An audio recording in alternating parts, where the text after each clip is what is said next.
His wallet? It's like George Costanza's wallet. Was that $8,000? I don't know. So what do you do?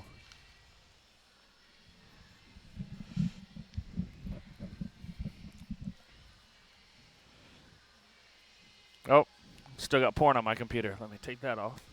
It's a good idea. Or leave it up. Nah, people are working. Welcome in to College Game Day, live from Sports and Social here in the Battery, Atlanta, here on the Fan, 680, 93.7 FM. You get that computer straight, Hoyt? Yeah, the porn is gone. Right. There are people behind you that can see. David Dickey. Yeah, you mean his his office is right there. Go ahead and take that down. It is College Game Day. At least you're not on the work internet. Can we lower the blinds? No, there are no blinds today.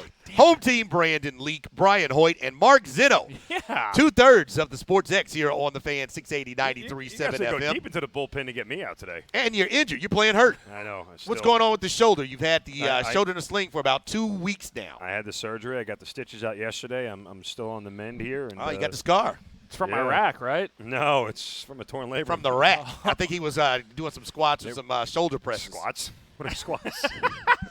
Yeah, have you seen his legs? He doesn't work out legs. Who works out legs anyway? What's leg day? Not the purpose of a gym. I'm a man in my early 40s. Like anybody's looking at my calves. Yeah, who cares? Yeah, Who cares? him, Nick, and Chris, all they do is bench. That's bench right. and curls, bench and Yep. curls. We're going to be here live from Sports and Social here. Stop by and say, hey, they're having a great party here, a costume party coming up tonight. I'll be there.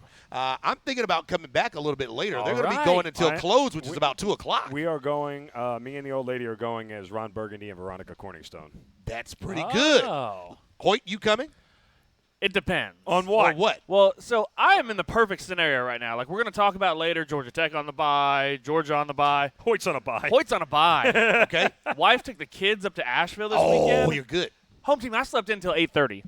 So I don't even. When you have kids, that is a long time. I don't even know, and that was without an alarm. Like, I just woke up on my own for the If first we were time. working from 3 o'clock to 6 o'clock a day, I would have woken up at about 11:50. And so I don't know what to do with the rest of my day. Now, Zeno brings up a great idea of coming here, Right. seeing a bunch of naughty cats, naughty nurses. What else can they be? There are going to be a lot of Naughty naughty schoolgirls. nurses, naughty Police cops, officers, naughty yeah. doctors. Naughty superheroes. Yeah. I think there'll be a lot of Black Widow superheroes in here tonight. Now, there's a rumor that Hudson Mason is out of town, and his wife may He's be out coming. of town every weekend. And his wife may be coming down here. Whoa, the, whoa, the whoa, invite, whoa. the invite was Whoa, whoa, whoa. extended Whoa, whoa, by whoa. me. Whoa, Listen, whoa. I didn't hold like on. the tone. Well, no. Whoa, I didn't why like you- the tone. Why are you holding this up? Hudson's out of town, and Yeah. his wife is not out of town. Yeah. What does that have to do with you? She's my hall pass. Goodness. I Have will you say this seen much. her? Mrs. I extended Mrs. Mason, we apologize. because Hudson and I from time to time like to go out and have a couple of cold ones Okay. together. So I asked him. I said, "Are you in town this week?" He said, "No, I got to go do the NFL thing, so I'm out of town." I said, "Well, look, we're going out. We're for Halloween on Saturday night. We'll be here at the Battery. If your wife who's home alone would like to come and join us, she knows me. We're friends. We're friends. Right. And said she's more than welcome. There'll be guys and girls there. A big group of us are all coming."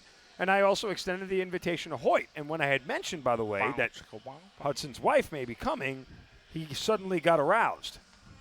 He suddenly got excited. Well, he does both of those on a regular basis. To be fair, I did call Hudson and make sure it was okay with him. He That's said when you checked in. he said it's cool. All right. So Well, I think Zenon might hold you responsible. Yeah. Make sure that nothing inappropriate is said I to don't- Mrs. Mason. Listen, I don't want that kind of responsibility. No, you invited her, so now you're in I don't want charge. that kind of responsibility. Well, nobody's in charge of Georgia football or Georgia Tech football this week. Both teams out on a bye. The interesting thing is both programs have different responsibilities over the bye. Georgia Tech coming off of a win against Miami. They have Pitt at home for homecoming when they return to action. And Georgia, they were coming off of a win against Kentucky, but it was in a monsoon. So you got the win and the shutout.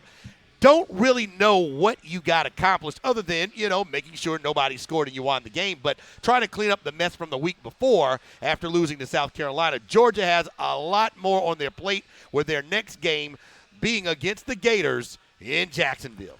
Kirby talked about it last week after the game, and he said, I was proud of James Coley because he was patient. He was consistent. He stuck with the run. And there was only one way you were going to lose that game to Kentucky, and that was if you threw the ball and got sloppy in the sloppy weather and you turned it over and gave him a short field. Right. If you ran the ball, you were not going to lose that game, and that's what Kirby ultimately wanted to come out with. But doesn't it feel like two different teams right now? Like Georgia Tech's going into the bye week. They got the win over Miami. They're feeling good about their program. Okay, maybe we're believing in some of the things that Jeff Collins-Perkins is preaching. Vice versa, Georgia's 1-1 in the last 2, and neither one was pretty, and every Georgia fan is now worried about the cocktail party, which before the season started, it was done. It was a win. Well, look, what we know about Georgia right now is that we don't really know how good they are. And every question you have about Georgia will ultimately be answered next Saturday when they play Florida. Agreed. Agreed. So, look, and the bottom line is if they lose to Florida, you have to resign to the fact that they're just not that good this year. They're just not as good as you thought they were going to be. Well, whatever changes happened on guys who departed for the NFL, changes on the defense, slight changes in the offense and the wide receiver core, whatever it may be, they're just not that good. Well, the season's over. They lose against the Florida Gators, the season is over. Doesn't matter what they score. Their college football playoff hopes are over. Right. Yes. And Which is the season. That's the expectation of the Georgia man and the Georgia woman, and obviously Kirby Smart and his staff. So everybody expects Georgia to be in the college football playoff, and if they lose this game, they are out. It is over. And now you start to have questions and games that don't mean as much the rest of the way. And the thing I'm kind of wondering more than anything is, where would that team be if that happened? Like, you still got Auburn, you still got A&M, you still got Mizzou, and most likely at that point the East is over with. You're not even playing for an SEC championship at that point. So how do you respond on that? Now, to your point, Zeno, when you say this team has played poorly or hasn't looked great or maybe they're not a good team, this defense is playing well enough. It's the offense, I think, that everybody's concerned about and everybody's complaining about. Yeah, the offense certainly has not given – they've never really put a game together against an opponent where you felt like they were humming on all cylinders and that they were the aggressor in the offense. It's almost like they just sort of were hanging around, just playing consistent, playing static, and not really trying to squish people. I mean, Murray State don't count. Arkansas State don't count. I'm talking about regular opponents. Yeah, I mean, again. See, but you're going to say that Vanderbilt win? You're going to say that win up in Nashville opening week? That wasn't a pounding? See, to me, that was. And Tennessee doesn't count because they're bad, is what people would say. I mean, think about it. You know, again, that was a 21-6 game at halftime. You shouldn't only be down by 15 points to Vanderbilt at any point in time. Kirby has a way he wants to do these things. And the funny thing to me is, and Los and I talked about this week, if it was 8 years ago and it was Alabama doing this, everybody say they're world beaters. That defense, they're doing it the Saban way. They're pounding their chest. They're doing it. But now that we have LSU and Ohio State and Oklahoma and Alabama and LSU, if I mention them, doing what they're doing offensively, everybody wants to complain about it. Kirby's doing it a different way, guys. Doesn't mean it's right. Doesn't mean it's wrong. Well, it goes back to philosophical differences that people are having within Dog Nation and people outside of the fan base. Should they throw the ball more? Should they open it up a little bit more? Can they do that? Or should they stay the course, continue to put up 30-plus points on people, continue to run the ball, control the clock, and limit possessions, and do what they've been doing? To your point, Zeno, there's nothing exciting or new. It's line up the big offensive line, continue to pound the run game, continue to swap out running backs, and continue to win by attrition. What's wrong with that if you keep winning? I think that might be answered next week if they do the same thing and they don't get a win. And here's what I don't get about Dog fans. You're averaging more passing yards at this point in the season, even with 35 yards passing last week, than you did in your national championship season. So I think it's more based the results. Because you lost to South Carolina, everybody wants to be up in arms. Well, I mean, some of this is optics, though. Again, in reality, how you win doesn't really matter. It's not supposed to. I mean, look, never matters. At the end of the day, who's still talking about Clemson struggling with North Carolina? Nobody, right? You got the they won W. the game. So, I mean, so to that end, it's one of those things where, but when you start to put into the fact that somewhat in college football, style points matter. They matter to people who put rankings together, and whether you believe in the rankings or not, that's irrelevant. The rankings are there for a reason, and college football uses them for a reason, and style points do matter. So when you watch what LSU does, you watch what Bama does, you watch what Oklahoma does, and you sit there and you see a dramatically different product with Georgia, you are climbing uphill. Well, it's boring. Georgia football is boring to watch them get up 30-6. I don't mind boring. 30-5. I don't mind and the last boring. Hold two on a quarters, you're watching the team just bleed out the clock. I optically don't mind boring. What I do mind is their inability in boredom to put people away. Like, that's what – it's not Well, they like, haven't had anybody to put away. That's the problem. It's not like they're going out there rushing for 370 yards. No, but Kirby's They're rushing for 210, which is still good. But it's the difference between that and that is when you win 50-3 against Vanderbilt and 30-6. That's the difference. Kirby's philosophy is beat you first half of the game, and then third and fourth quarter, I'll grind you even more because now you're tired, and I'll beat on you that way, and I come away with a W just about every time. It's a good way to win. But I'm telling you, compared to the rest of college football, when you watch what Justin Fields does at Ohio State, but you can't deny that the optics matter. Here's the nice thing for Georgia. Optics don't matter because you went out, you're in. And that's the nice thing for Georgia in the SEC. There is no denying that. The path for Georgia doesn't optics don't matter. It's just go beat Florida, go beat Auburn, go beat A&M, and wait on Bama. Yep. And wait on Bama. And that's it. That's the season if you get the win. So they'll get a chance to get some healthy bodies back. Lawrence Cager certainly a big question mark. If he's out there, it's one thing for the Bulldog offense in the passing game. If he's not out there, I think what we saw in South Carolina, it's a different looking passing attack and passing game and passing options for James Coley and for Jake Fromm. So the question is, what's going to be the residual effect of finding out when your stud number one wide receiver can't go? Moving forward, how are you going to get other wide receivers involved in the passing game? That's what I'm looking forward to next week and the rest of the season. 404-741-1230. Georgia Tech off. Big win against Miami. Hang on, that was the wrong number. They're going to call the 1230 studio. I'm sorry. 404-231-1680. I do it. You know how many times I wrote it down today? No, but you know what the funny part is every time I work on 680, I end up saying that number on the X. That's why I had to write it down. Worked here for years and never had to write it down. Now I have to write down the number. 404-231-1680 is the number to get in here on College Game Day. Georgia Tech is out. Big win for them. It was big because the stuff that Coach Jeff Collins has been saying manifested itself in that game. Don't worry about the scoreboard. Keep playing. They were able to score.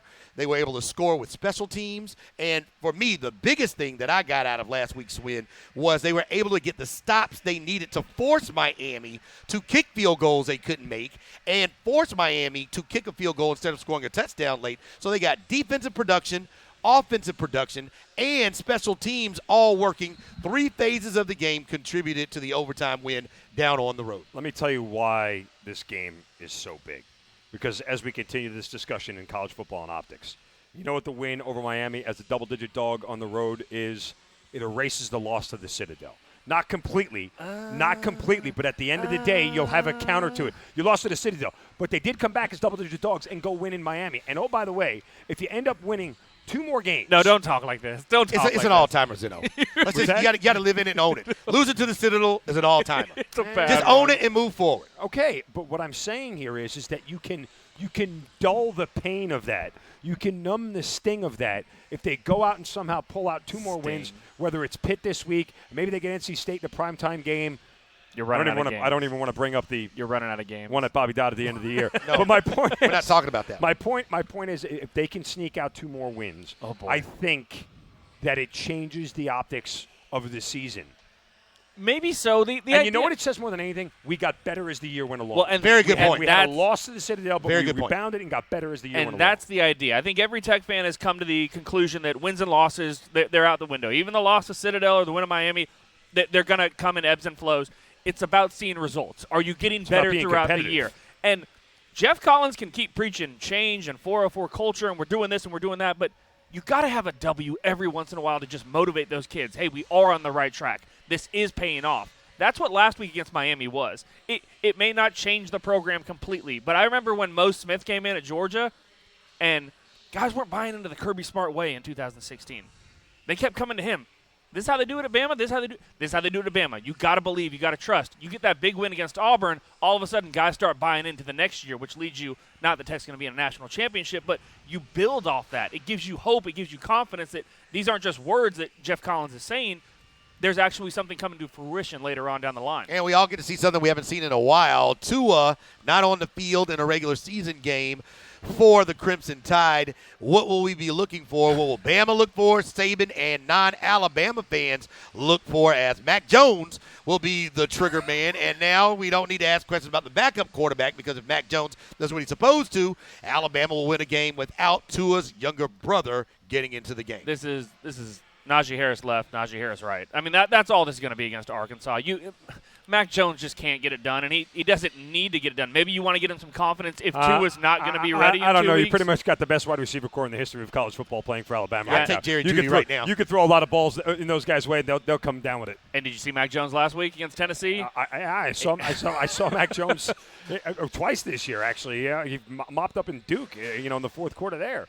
But look, he's not going to go out there and Do you want to get him some confidence in case Tua isn't good in 2 weeks against LSU? Can I tell you something? You know what's going to happen, and this is you can book this right now, okay? Because here's what Arkansas is going to do. Arkansas is going to turn around and say we're going to stuff 8 in the box and force this kid to beat us right away. And if I am Nick Saban and the offensive coordinator for Alabama, first play, shotgun chuck it deep. Test them real early. I mean, look, you've got 4 quarters. If you want to make a mistake, do it early. Don't do it late. So to that end, I would. Yes, get him confidence early. Let him complete some passes early. And once you start getting in the flow of that, the rest of the game will be cake for them. Are you worried about this injury being worse than they're Yes. not Yes. to? Yes. When people say, "Oh, he's got I don't surgery," think he's playing. It's not the injury. It's when people always assume the recovery and his comeback time Dude, the guy will just be had right on arthroscopic schedule. surgery. Right. I had arthroscopic surgery. I ain't coming back in 3 Yeah, weeks. he might be out a month. Yeah, he might be out longer than They that. got to get some good drugs in him for him not to feel anything. Well, they'll get him the best. He's Bama built. That's right. He'll get the Bama pills. I mean, those are some good. Listen, I had some of those pills. They don't work that well. At least for me, they didn't. Well, you take them up the bottom in the rectum. Oh, suppositories. yes. They work better. I suppose suppositories are. Positive news around the city. United wins. They move on, and the Hawks open up tonight, their home opener after a 1-0 start. Trae Young with 38 points to He start looked good, man. the first game of the season. And, oh, boy, was that fun. I think for the Hawks, it's going to be a situation where they're going to be fun, win or lose. And what we need to look for is, are they going to be better taking care of the basketball? Are they going to be better defensively? And is everybody going to improve as a youngster under the tutelage of Lloyd Pierce? Which, against the Pistons in that second half, they looked a hell of a lot better defensively than Last year they they did would in the have first lost half. that game. Look, I'll say this much. As far as Trae Young is concerned, I'm not taking anything away from him. He was a phenomenal. I think you see in that performance the ceiling of what he can be. Don't poop on Trae. I think you see what exactly he can do to elevate his team. But we all have to recognize that Trae, like any pure shooter, is streaky as hell. And him going 11 for 21 every night is not going to be the norm, dumping over 50% from the field.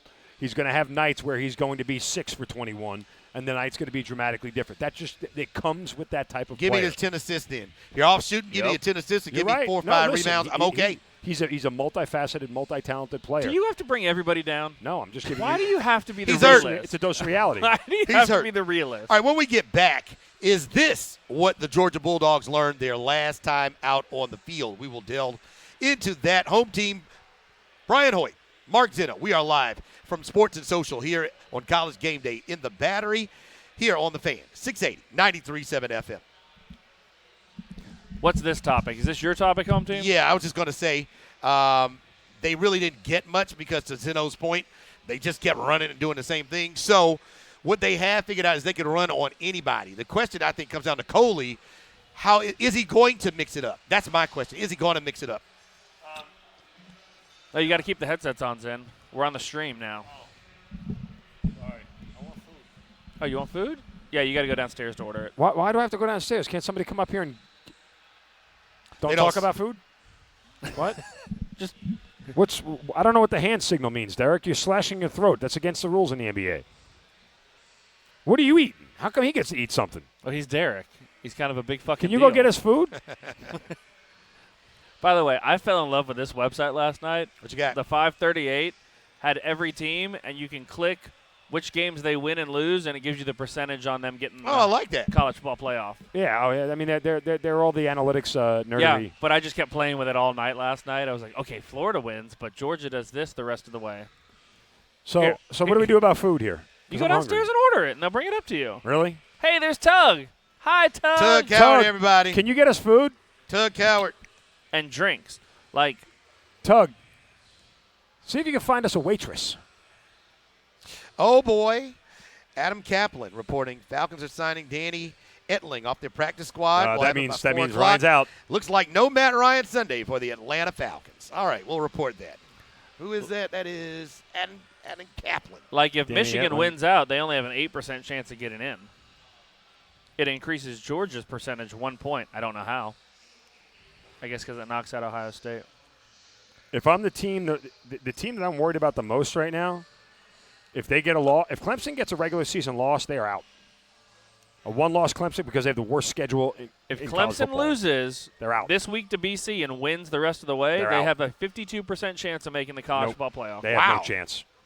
I don't care what that thing says. They have no I'm chance. just telling you. Well, it seems like Ohio State has the toughest road because they have Penn State and Michigan at the end.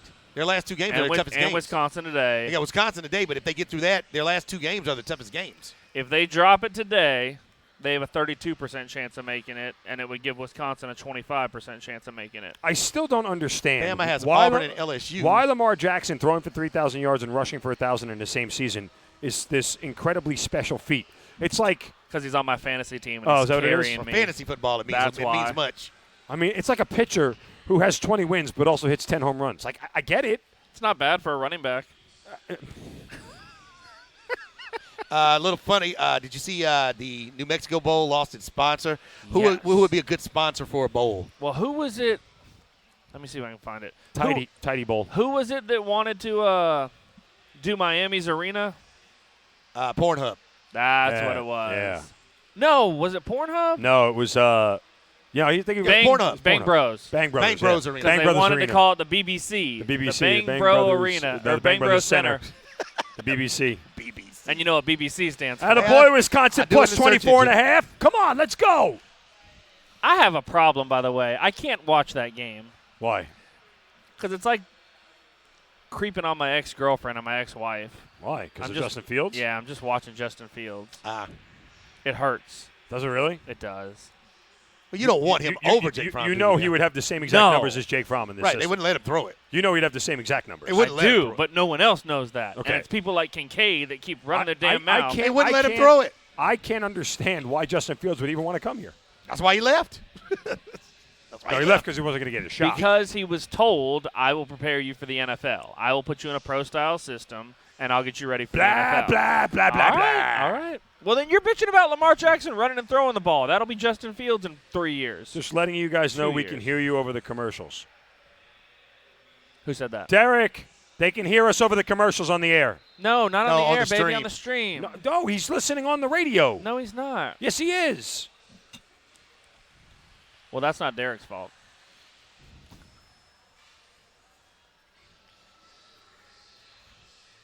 Is he on the stream?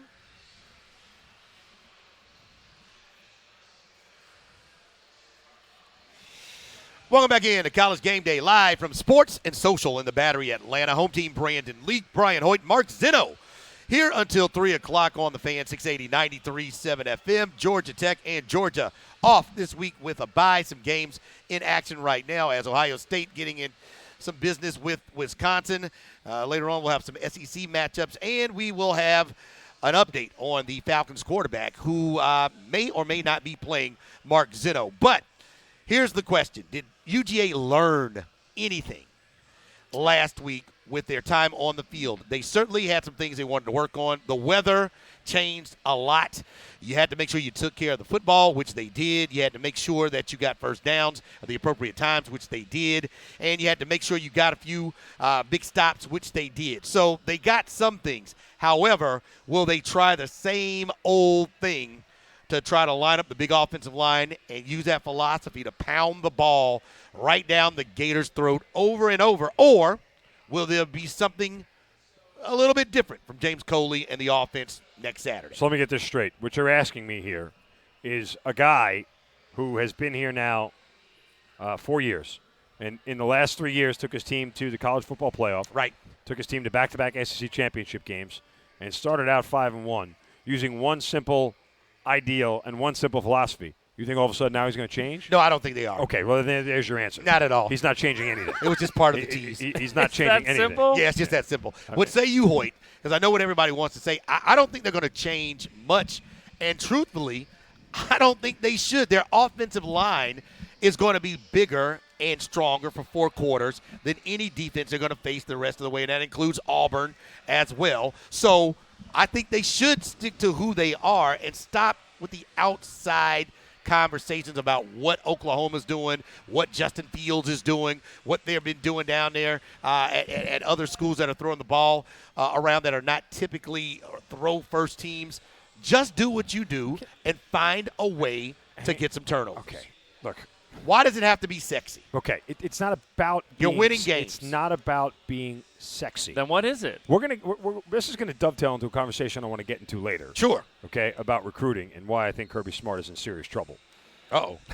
Kirby and trouble and He's recruiting don't go together. Even but though go he's ahead. dominating everything. Go ahead. All right. Here we go. Okay, let me ask you a question. The two teams that have played for the national title in the last 4 years. Clemson and Alabama. Okay. What kind of style does Clemson run? Well, they throw that ball and they run that ball to Etienne, but they are a spread offense. Okay. Thank you. And Dabo Swinney figured out how to beat the biggest superpower in the land with that offense, with Deshaun Watson and To Trevor some Lawrence. extent. He had a front four defensive line that kind of took over Who's that not game. in the NFL? We're not Okay. talking about defense Okay, we're right just now. talking about We're talking offense. about Go offense. ahead. All right. Okay, I'm not discounting defense is Couple good, parts of the but you game. can make an argument that Alabama had some pretty good defensive players Go themselves ahead. They that always made their do, way to yes. the NFL. Yes, they do. Okay. Who from the Big 12 made it to the college football playoff the last 3 years? Ohio State. Oklahoma. Big 12. Big 12. Oh, Oklahoma. Oklahoma. And they're running what kind of offense? Well, they run a spread offense. And who are the last two Heisman But Trophy who are their quarterbacks? Who are the last two Heisman Trophy? Okay, who's the style of quarterback? Okay, stay with me here. Who are their quarterbacks? Stay with me here. Stay with me here. The guy that left Georgia to go to Ohio State is running what kind of offense? He's running a spread offense. Okay, and who does he resemble? Does he look like a Deshaun Watson, a kind of Baker Mayfield? Maybe, More Deshaun Watson and maybe Cam a Newton-ish. Kyler Murray? Okay. If you're not adjusting and adapting and evolving to what is going to beat Alabama, which is this spread offense with a mobile quarterback, then you will lose to Alabama. You have to be stopped, Zeno. I'm going to stop you right now. The Georgia Bulldogs have not found success. The Georgia Bulldogs have faltered at the end. The Georgia Bulldogs have been beaten by Alabama not because of their offense. Yep. It's because of what actually is the stronger side of the ball this year. Their defense has let them down in the big games. They were winning. Really? I had double-digit leads. The both offense games was I played winning Alabama. the last two times they played Alabama, and the defense and again, and how many points they score in that game? did not How hold. many points did they score? Listen, you They think scored 31. You think Jake Fromm walked Time out a off the second. field with a lead in the SEC national championship. game. In the national you think 20 championship. points is enough to beat Alabama? They showed it should have been. No, it's not. They should have been. If you go That's into a second game, and 26. I am sorry. Second and 26 if you happens, go into a you know? game thinking that 20 points is enough to beat Alabama, you're already losing. You're better than this, Zeno. All right. No, I'm not. Here's No, what I'm I'm going to not. say. Here's what I'm going to say. I to know Zeno. what my eyes No, tell me. Hear me out.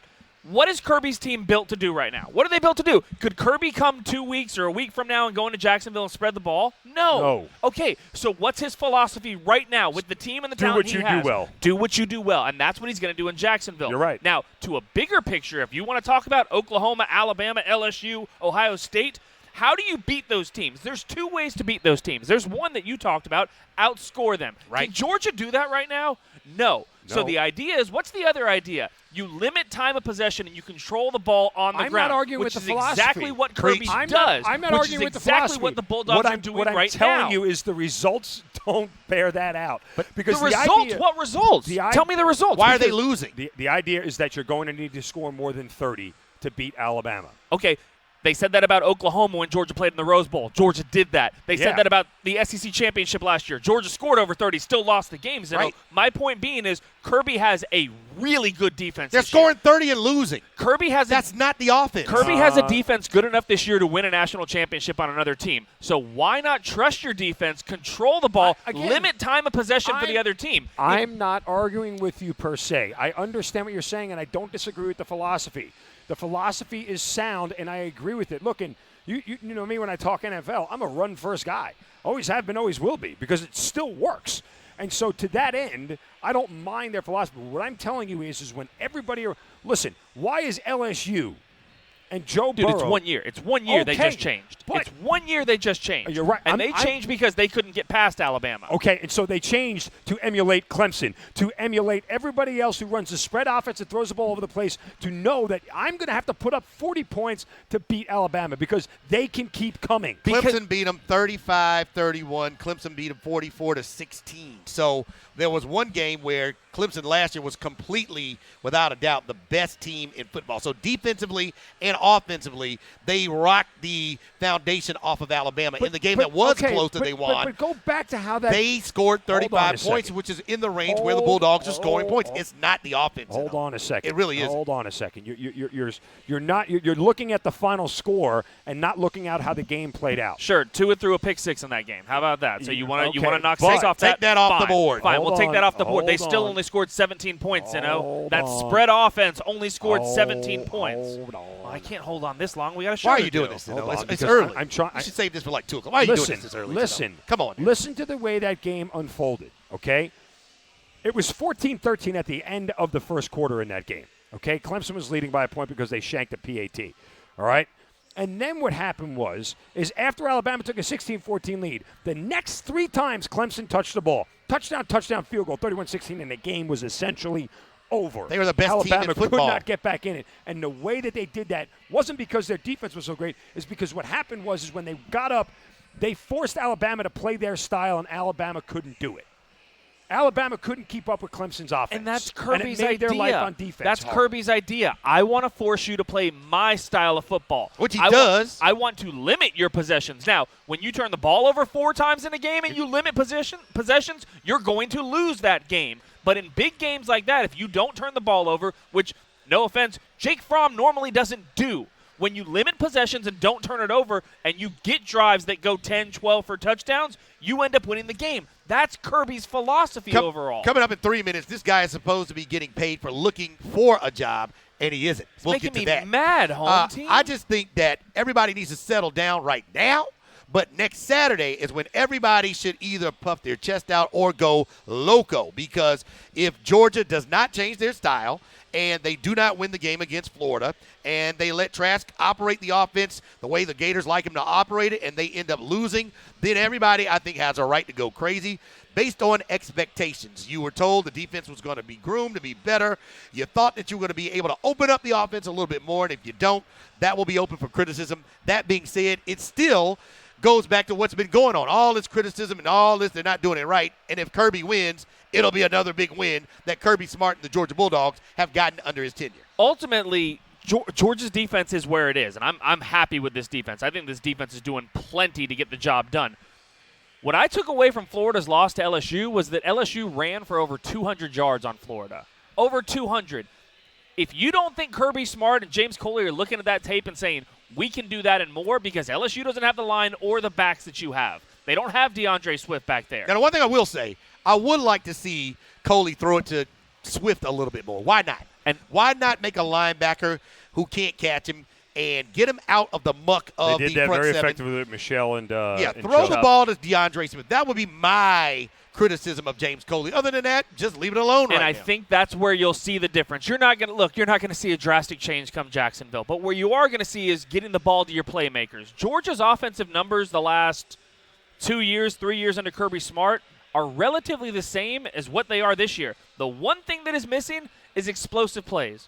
Georgia is 63rd in the country in explosive plays. And to me, that's getting the ball to your playmakers. DeAndre Swift in space. Young wide receivers in space. Young wide receivers in space. More of the explosive plays came from the running backs in the big, long runs. Like Chubb and Michelle were much better home run hitters than DeAndre Swift is, at least statistically. But that's also getting the ball to your playmakers in space, whether it's opening a hole in space and getting them one-on-one with a linebacker and making a miss, or getting them outside in the flats outside one-on-one with a linebacker and making them miss. Listen, I'd have to go back and look at some more film, and I say that kind of nerdily because, I act like I watch a ton of it. But, I mean, he's on his TiVo. I got to watch more film. I have to go back and kind of just look at the way games unfold per se from the standpoint of, do they do enough screen passes? Do they do enough of those things that really were successful with Chubb and Michelle that they're doing less of now with Harry and Swift? Because, look, at the end of the day, Georgia's athletes are more talented than Florida's athletes. I don't think that's open for debate at this point. Georgia is a more talented team. But what's happening is, and what James Coley isn't really doing a good job of, at least to a certain extent you can argue, is that he's not accentuating the talent of the players that he has. He's very, very vanilla and straightforward. Which is what I mean by getting the ball to your playmakers in space. You've got to find a creative way to get DeAndre Swift or Brian Harrion or George Pickens or whatever, even if it's underneath screens or tunnel screens or something outside. What are you watching? Check this out. Hold on. You got to watch it. Is there something wrong with being vanilla, though? If you're putting up 30, when everybody else has got chocolate sauce and you got nothing. If you're knocking out teams before the midway point of the third quarter, is there anything wrong with that? 43 against Tennessee, 63 on Murray State. That doesn't count. But the first game, 30 points against Vanderbilt. The game was over early. The ugly game against South Carolina and 21-0 in a monsoon. Okay, it is ugly, but you're putting teams away. So you're not scoring 38 so far the last couple of weeks. So you're not throwing the ball for those explosive plays, but you are putting teams away. Isn't that more important? I can forgive the monsoon because right. The weather is the great equalizer for so everything. glad you said that because most people have that. I can forgive that. It's a factor. It absolutely is a factor. You can't deny. It was raining sideways. The field conditions were awful. And look, again, could Georgia have won that game 35-0? Maybe if they had a couple of plays go their way. But does that matter to Kirby? No, I don't think it really does. I mean, look, the fact that it was 0-0 at halftime was a little disconcerting. You would have thought that they just, again, having better athletes, and even though the weather equalizes a lot of things, that they would have been able to figure out a way to which they did in the second half. Which is why I appreciated what Coley did. He got Swift in space more. He ran it off the outside more. If that's a microcosm of our season, that first half, Coley didn't make any adjustments. That second half, he made a huge adjustment. 404-231-1680, the number to get in here on College Game Day Live from Sports and Social. Here in the Battery, Atlanta. Home team, Brian Hoyt and Mark Zinno. Here Zinno. Until 3 o'clock here on the Fan. 680. Don't do that. Don't put that evil on me, Ricky Bobby. 7 FM. No, he's just he's passionate. He's very passionate in what he does. As are don't patronize me either, home team. Then you are negative. Bret Bielema. Is he stealing or is he working the man? Man's been thrown out in the street for his lack of production in Arkansas. In his contract, once he was let go, they were required to pay him $12 million Good for him. if he actively was searching for a job and continued to do that on a regular basis. What does that mean? Go on like Monster.com? Going on interviews. You still use Monster.com? LinkedIn. Coming to Sports and Social, seeing if he can work here at 8 o'clock I and get a serve broom? some guys from 8 to 2. Mind proving if I mop the floors? proving that he's actively searching for work. They being Arkansas and the folks that are still cutting that $12 million they still owe him are saying, we're stopping payment on this check. You aren't looking for work. You're just sitting fat, going on vacation and riding off of the hog money that we were paying you to help us win football games, and you aren't. That's a you problem, Arkansas. That's a 100% you problem. Yeah. You gave me this contract. You fired me. That was your choice. So how are they going to prove it, too? That's my one question. How are you going to prove I'm not looking for a job? Like, he knows enough ADs in this world that, hey, I'll drop you $1 million. But I don't understand who's going to give him a job right now. He did like an internship with the Patriots. Yeah, come on. That's a job? That's not. An internship is not a job. Home team, when I get fired, first thing I'm going to do is go and get an internship, see if I can get on somewhere. You can intern with the home team in Hamilton, Joe. All right. On the Sports X, 9 to noon, Monday through Friday. I'll let you be the producer if you want. Come on. You know what? We need to have you on as well, too. We need to have some Sports X love, too, around the folks on 680 Fan is showing us some Sports X love. We need to spread some Sports X love around for each other. You need to come on our show. We might need to come in. I don't know. Joe Hamilton might strangle me in the middle of the show. He's a peaceful man. Joe Hamilton comes in peace. All I know is you read Bible verses about women's breasts. Well, no, we were talking about people who are acting out of sorts and. Was that the woman with the cleavage that was preaching? She wanted to preach and read from the Bible in a thong, and so we found some Bible scripture that might be able to support what she was doing. Good for her. Hey, however you get the word out is what I'd say. We were all born nude, home team. No, but not in a thong. She put that on just to cover something. Yes, or for clicks, or for clout chasing. You said clicks, right? Clicks. Okay. Yes. Auburn and LSU could eliminate each other. Because Auburn already, with the loss, if they beat LSU, they are eliminated, assuming that they don't win against Alabama. But can I bring up a point about this Auburn-LSU game that's a little bit strange? What do you think? Go ahead. Okay. And forgive the gambler in me for coming out, but think about this It's logically. always out. Don't let that guide your opinion. It does. It guides so everything about it. when LSU played Florida, do you remember what the spread was? I can't. 12.5. 14.5. Okay? Florida, all year long, has been ranked above Auburn. All year long they have. Okay. That game, by the way, was in Baton Rouge. This same game in Baton Rouge. Auburn, however, with a true freshman quarterback, is only a 10.5-point dog in that game. Are they telling you that Auburn is a more talented team than Florida? Because that's what the spread says. First off, yes, from an injury standpoint, you had Kyle instead of Felipe Franks, who started out. At least Bo Nix started out the entire season with Auburn. Things have changed. Secondly, Florida lost their two best defensive ends, either going into that game or during that game with Grenier. So that had something to do with it as well. Now, here's what I'm by the way, Florida beat Auburn. You're right. I don't disagree with that. Here's what I am most excited to see tonight. You are going to see LSU face somebody that can try to stop what they do. And that's with their front four, and that's by throwing off the time into the wide receivers because they can get pressure on you with four. What happens if it's another LSU scoring fest? What if they just blow doors off of Auburn and that defense? Then they're legit. Then I give it to them. They're legit. You did it once versus Florida. I need to see another one. They're not legit yet? I need to see. No, they are legit. I need to see it against somebody that can put pressure on you with just four and drop everybody else back into coverage. 404-231-1680, the number to get in. You want to talk about Auburn, LSU. You want to talk about Wisconsin, Ohio State, Georgia Tech. They are off. You can give us a call. Let's go out to the phones. Let's talk to Trey. Trey, thank you for calling us here on College Game Day here on the Fan 680, 93.7 FM. Good. Awesome.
So Trey is dead on with Thanks for the call, Trey. He's dead on with what he's saying. And I've talked to multiple people who watched Jake Fromm in high school. And that's what Jake Fromm ran. And that's what he's best at, honestly, is when you go up tempo. And we haven't seen that much from Kirby. And that goes back to the general idea of Kirby wants to run clock. Kirby wants to limit your time of possessions. And that's the reason you haven't seen it. That's the one wrinkle that Georgia could throw. Okay. But again, you may give Florida the ball two more times, which is something Kirby doesn't want to do as a defensive guy. There's a double-edged sword to this, and you have to recognize it with the way Kirby's running, okay? If you're only up by a score or in a tie game or by a field goal, the idea of limiting possessions is also limiting your possessions and your ability to score. And look, if you want to turn it on in the second half when you're up by 14 and then nail them into the ground, fine. Like, go back to last year. I think it was the South Carolina game. If I remember correctly, it was 17-14 at half. It was a close game. And then Georgia they blow doors. And Georgia came out and scored the first two possessions, and then I just watched them the entire second half grind down South Carolina into mincemeat till they couldn't move. And to that point, they have to get a lead first before they worry about grinding people down. Kevin, you're up next. Thank you for calling us here on the Fan, 680, 93.7 FM.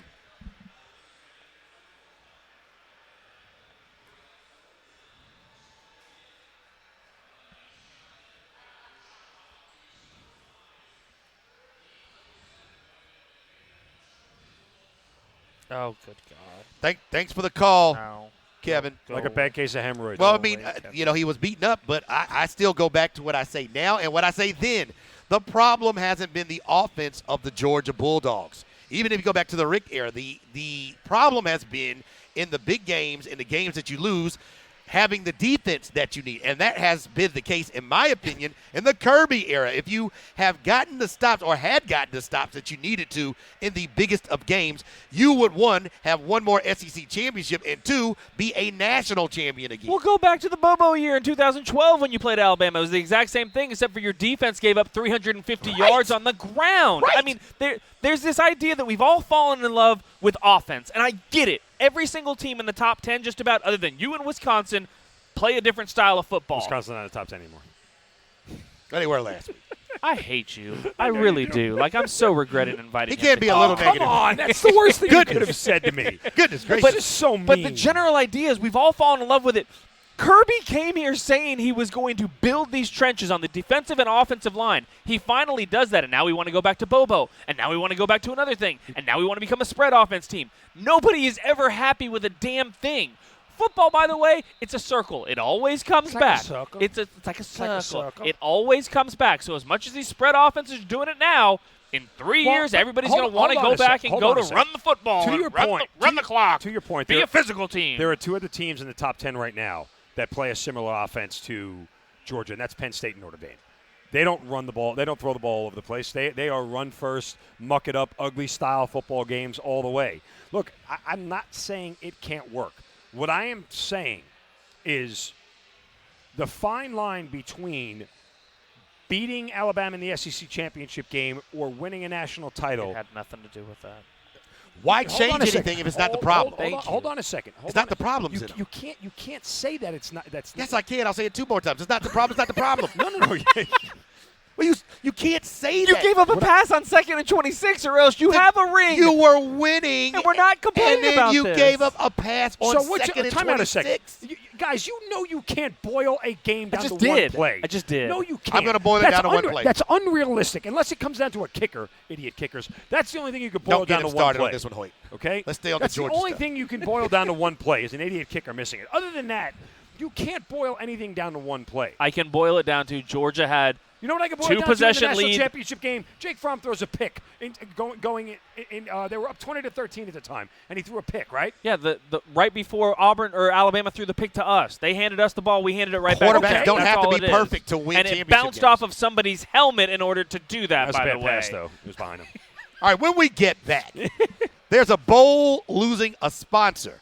Who should sponsor it? We will fix that next here on The Fan, 680 93.7 FM. Keith, turn us All off, right. please. Yeah, turn us off. Goodness. Thank Glad you. nobody Lord. used any bad words.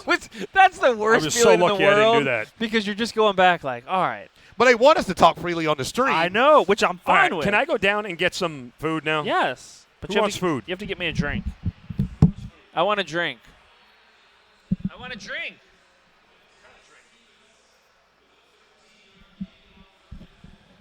My I'm goodness, up. never seen I'm Zeno up. has gone, and he is, let me call this play-by-play. I'm up He's punch him. taking the headsets off, and he's going to get food. He is a bit grouchy because he hasn't eaten breakfast, and we're coming up on lunch, so he hadn't had breakfast or lunch. Oh, now he stopped at a bar, and he's asked a bartender for food. They don't serve food at the bar. They're going to tell me he has to go downstairs, which is what I already told him. Oh, Now oh. he's going downstairs. Oh, no. Oh, and he kicked the chair. Oh, no. You think I can take him with one arm? Because he's only got one arm No, right now. now see, I'm going to tell you, don't underestimate Zeno.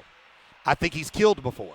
Oh, And no, I don't no. think he needs Home team. his hand to do so. He's killed before. Yes. We got drunk. You one confirmed night. it? We got drunk one night, Yeah. and I asked him Well, about it. then my spidey senses are correct. So don't underestimate this man.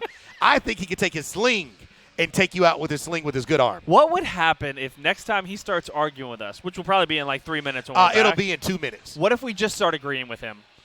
You know what? I'll tell you what. What happens? Let me see. What does he want to talk about? But you don't agree with it. He wants It's to get okay. into. I'll phone it. I agree with you, He Zeno. wants to get into the fact that, The Georgia tight end thing? yes. Do you want me to just agree with him? Will that make terrible radio and make it very awkward for Zeno? I agree with you, Zeno. We agreed with everything he said. Because he just I'll tell you wants what. to This is play what we'll bad do. cop. This is what we'll do.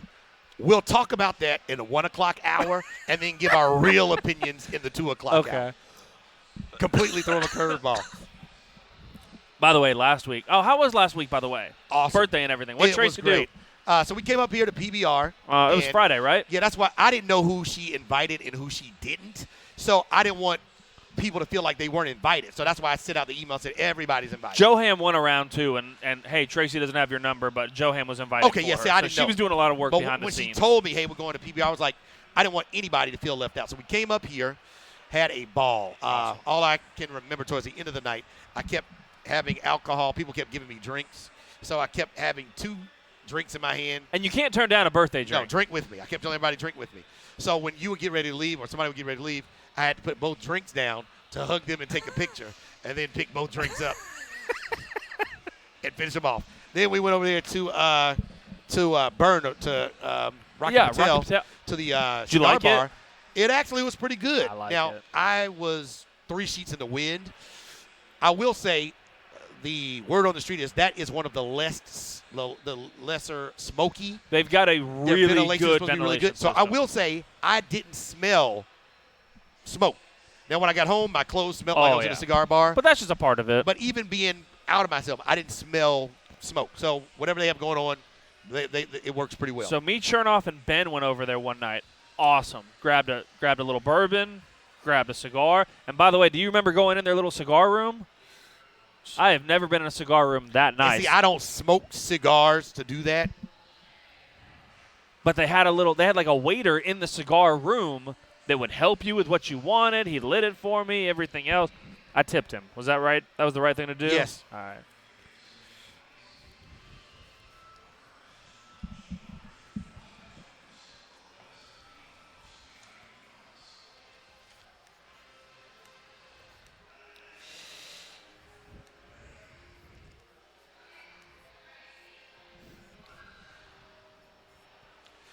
Welcome back in to 680's College Game Day live from Sports and Social here in the Battery, Atlanta. Home team Brandon Leak, Mark Zeno from the Sports X, and Brian Hoyt as the X and 680, a marriage that is going to work for a long time. We are here until 3 o'clock. What marriage is going to work for a long the time? The Sports X and 680. Oh, okay. The Oh, yeah, it wasn't my say, marriage. It wasn't my marriage either. Yes, so. your marriage is going to work for a long time, too. Not the first one. I was talking to you, It's Hoyt. never the first one. It's never my the first goodness, one. I forgot about you, Zeno. I forgot. It's okay. My apologies. Hey, man, we're good. Everything's good. I'm not going to apologize for this. We're going to give away a great prize.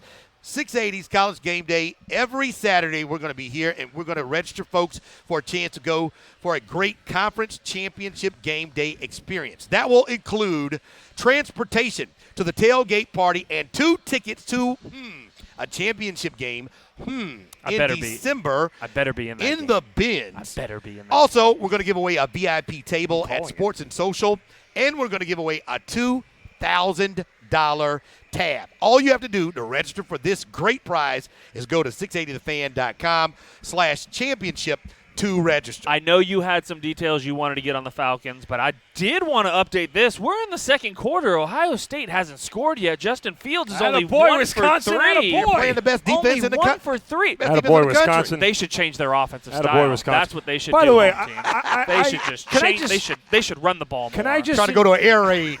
Can I just indulge our good buddy Chase, who hit me up on Twitter saying that he Shout out to agrees Chase. with Hoyt and home team. Yeah, because we're right. On the dog style points, He's a etc. dog man through and he and through. says he's loving that I'm on because my point of view represents the talking heads that are only impressed with scoring. Yeah. It's you're misunderstanding what I'm saying. You're not a towner, Zeno. You're Skip Bayless. No, I'm not Skip Bayless. You're Stephen You're A. Jason No, Whitlock. I'm not. I'd rather just be Cowherd. But anyway, so all I'm saying is this. The teams that I have watched and the style of offense that I have watched go out and beat Alabama over the last 3 and 4 years all do the same thing. Who? Yeah, exactly. All how those teams? How many of those temes? Who's beating them? Clemson. Okay, one. Okay, that's Okay, when LSU does it in November 9th, they're going to do that to beat 2. now They haven't won since the 90s. I know. Now but you're they're gonna getting do it into this week. conjecture, Zeno. But look, guys, it's not about being impressed with offense, okay? It's to me, if that's the formula that beats Alabama and beats them soundly, that's what I want to emulate. That's why LSU did what they did. And that's the awesome thing about college football. That's what I love more about college football than any other sport, even the NFL. Everybody does it a different way. Right. And so you get to see. That's why I'm excited about Auburn LSU today. I'm going to see somebody try to take down LSU a different way than's been done, at least this year. Top 25 action as we check our Georgia United Credit Union scoreboard. Oklahoma on top of Kansas State. 17-7. Jalen Hurts still working on that Heisman Unbelievable. that I think he's going to win. Nah. As you just pointed out, Burrow. no score between Wisconsin Burrow. and Ohio State. 11 minutes to go in the first half. Iowa on top of Northwestern 7-0. And App State 10-0 over South Alabama. App State, a Sun Belt team in the top 25. So, by the way, the barn burner, they're forcing us to watch Miami and Pitt tied at 3. yeah, and that's not Miami football. You know what? Speaking of that, we had a conversation yesterday. We were like, what's next? Is it Florida State, Miami? When is it? Nobody knew. And the whole point was that used to be a really big game. And now when it gets here, Florida, Miami State, it won't. Well, Miami and Florida State, it won't be a big game. How long will it take for that to be a big game again is what we ended up talking about. 5 years at least. Goodness. 5 years. He's right, and the problem is it's on both. I those, said at least 3. It's on both those programs to get it fixed. Because I- even when one's going to do well, it doesn't mean it's a rivalry. You got to have both teams doing well at that point. Can I bring up one more point here, stylistically? He's not going to let it go. Well, let me try this from a different angle. I have to know who he is. Let me try this from a different angle. I don't give up easy. Ask my ex-wife / current lady. Anyway, I'm confused. when you look at Write that down. Wife, current lady. when you look at, Did she put that on her license? I think so. I think title it's is on a that? tax form somewhere. Haven't heard that one before. When you look at the styles per conference, right? So we know the Big 12 doesn't play any defense, but they do. Every team seems to favor this spread offense. Yeah. When you look at the Big 10, okay, most of the teams, the Penn States, the Michigan States, Wisconsin, they're playing this run-first, muck-it-up, defensive-first style, save Ohio State, which is why they sort of have dominated the conference. And then you come to the SEC, where you get, I think, a fair mix of both, right? Specifically, when you saw Mizzou, I think, come to the SEC, by the way, you saw them kind of bring in some of that Big 12 into it. But now A&M is also bringing some of that same sort of, spread offense. That's why I Even think with Johnny Manziel, but there is one other point.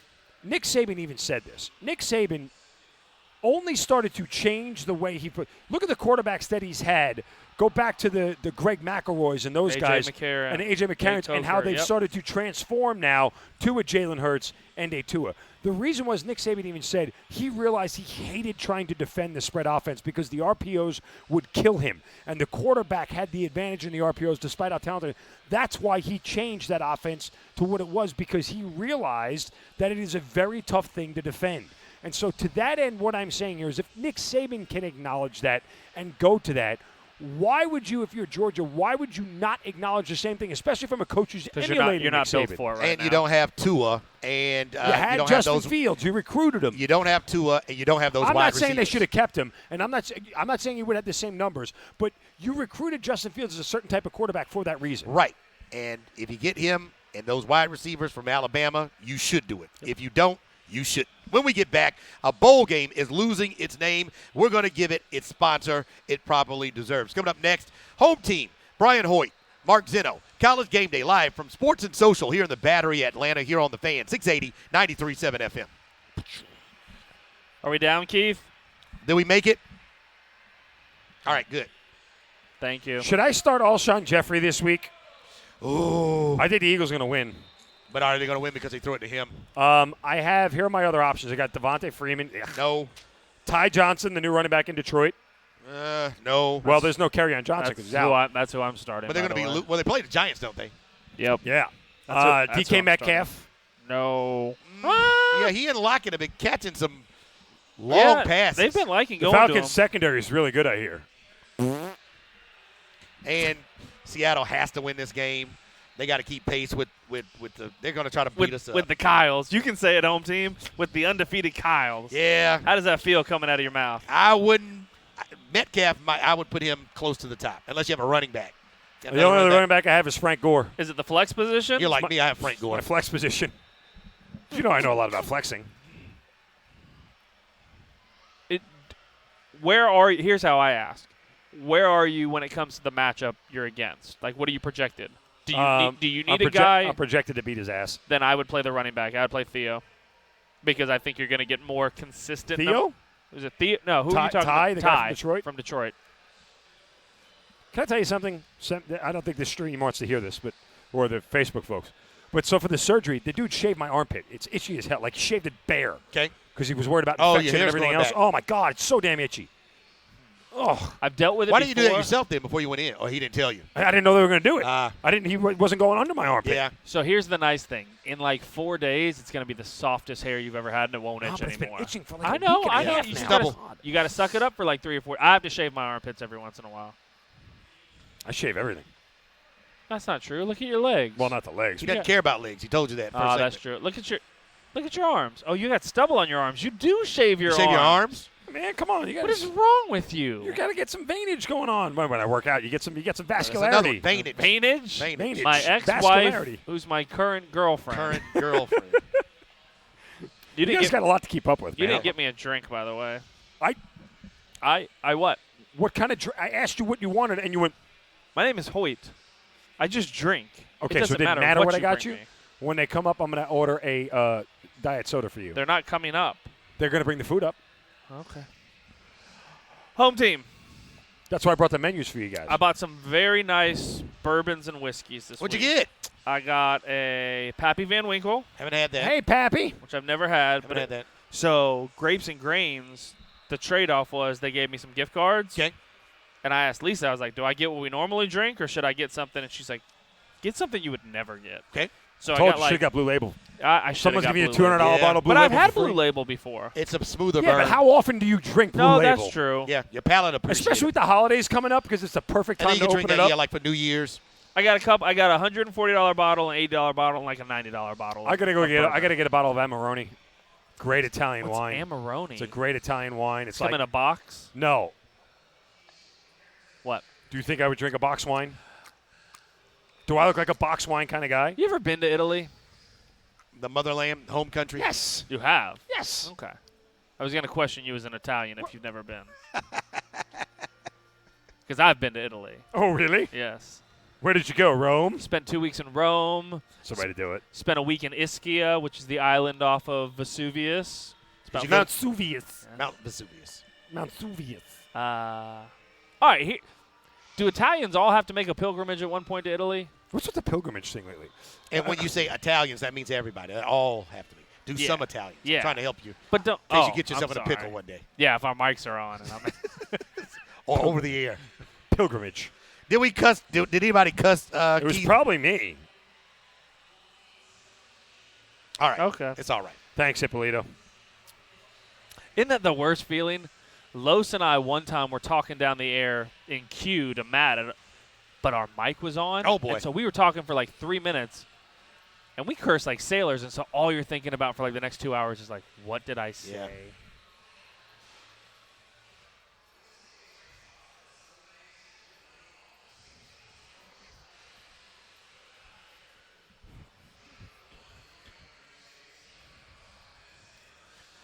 Well, welcome back in to College Game Day, live from Sports and Social here in the Battery, Atlanta. Home team Brandon Leak, Brian Hoyt, Mark Zeno here until 3 o'clock. Georgia Bulldogs off with the bye week. Georgia Tech Yellow Jackets off with the bye week, but plenty of football, plenty of storylines to get to. We will get to them with you and some interesting news about the professional quarterback in town that we will get to in about 10 minutes. But there is a bowl that lost a sponsor, and the folks are looking for some help. And the New Mexico Bowl has lost its sponsorship. ESPN killed that sponsorship deal that they had. So they're looking for a sponsor. I'm looking for somebody who's positive, has a little swagger. It could be a business or a person. So, for example, the Shaq Bowl. I would have a problem if Shaq I like that. was somebody who sponsored a bowl. Dude. The Acuna Jr. Bowl.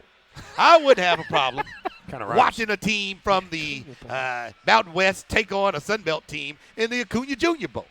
Swag, name recognition, something that probably would be a little bit fun to watch. Bang Brothers Bowl wouldn't do it for you? Well, you have to think about the kids now. I don't know what the promotional. Apparently the NBA wasn't what the- too upset about it. what the promotional events and items would be. The But yeah, BBB The BBB. goodness. Brothers Bowl. Okay. Yeah, that works. I'm not down for that, but yeah, I see where Zeno's going with that. At what point do we get a Dickey Bowl? A Dickey Bowl.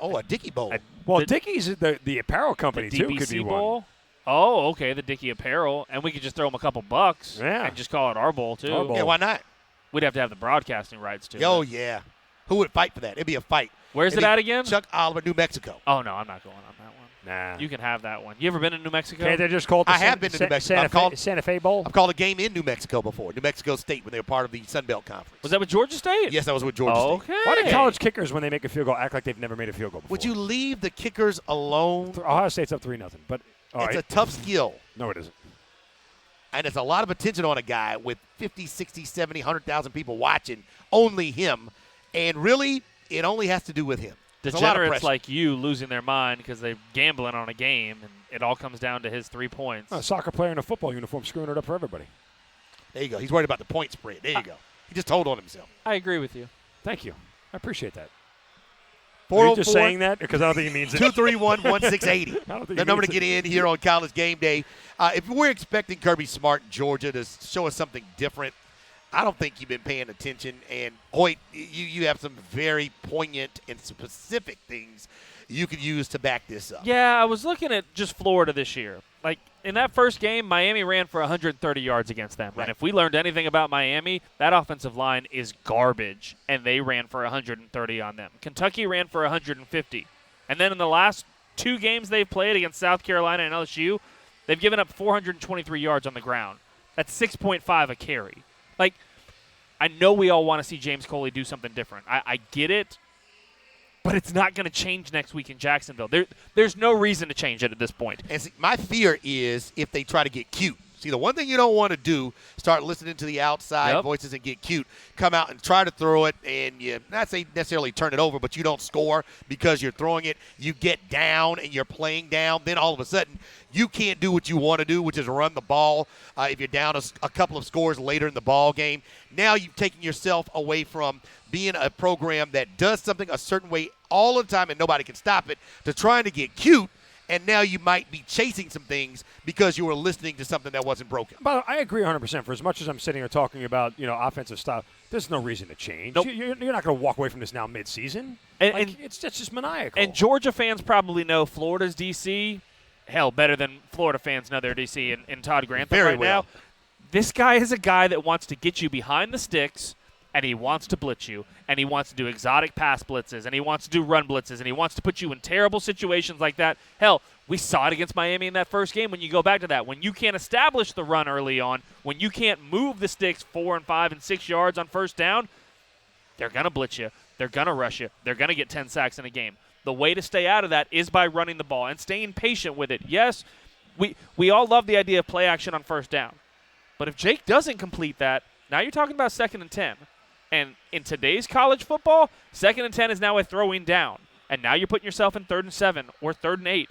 And that's playing right into Grantham's hand. If you want to stay away from playing into his hand, you run the ball against him. Is there any concern, is what I would want to know from Bulldog fans, with Jake Fromm throwing the ball at all? Only because in the game against South Carolina, because of the ebbs and flows of the game, Jake Fromm had thrown the ball 24 times in the first half. So he was throwing the ball, and it was not yielding much in the results category. So the question is, was that one Saturday where the defensive line and the defense of South Carolina stepped up and just disrupted the Bulldogs enough, got enough to go their way, got enough turnovers to go their way, or is there some concern when your quarterback does throw it in a game where it's not at the last minute and you don't get any points? Are you concerned about that getting into this game with the Florida Gators? South Carolina was one of the few teams Georgia will play this year, other than probably Auburn. They can put 4 in that box, line it up with their D-line, and stop your run. They were fighting. And then that means they can drop everybody back. They can play man on the outside. They can play cover 2 over the top. They can play cover. They're normally a cover 1 team. They were allowed to have 2 safeties back there. I don't think Florida can do that, not with the banged-up injuries they have right now on the defensive line. So, again, I go back to you're not going to face another team like this till Auburn. So if you're expecting change, maybe expect it in 3 weeks against Auburn. You're not going to see a ton here. What I want to see is I want to see these wide receivers grow up a little bit. And you got 2 weeks. And I'm not talking about Coley changing up the game plan or anything else. I'm talking about George Pickens, Dominic Blaylock, guys like that growing up, learning to run the route tree. And maybe 2 weeks can do that, or focusing on certain things. Because as soon as you saw Cager come out of this offense, Fromm all of a sudden was stopped dead in his tracks. And same thing happened in that South Carolina game. Even though he threw it 24 times in the first quarter or in the first half, they stopped moving the ball through the air when he came out of the game with his injury. Well, the wide receivers couldn't get open either. That was the other thing that I think we all noticed for the Georgia offense. The wide receivers, you're talking about opening this thing up, doing it like they're doing for Jalen Hurts, doing it like they're doing with these other spread offenses. The wide receivers were not getting separation. And when you're stopping the run or you're getting a pass rush with only 4 guys, that means you're dropping everybody else back into coverage. I don't blame Jake for that. I don't blame the receivers for that. It's tough to get open when you're dropping everybody back into coverage, which is why Kirby's general idea is let them stack the box on me. Now we're in man coverage and we can throw. The biggest problem with Georgia is their wide receivers haven't separated when they get in man coverage. That's the easiest defense to beat if you're a receiver. 404-231-1680. That's the number to get in. College Game Day. Home team, Brian Hoyt. Mark Zinno live from Sports and Social here on the Fan, 680 93.7 FM. Let's go back out to the phones and talk to Joe. Joe, thank you for calling us here on the Fan, 680 93.7 FM.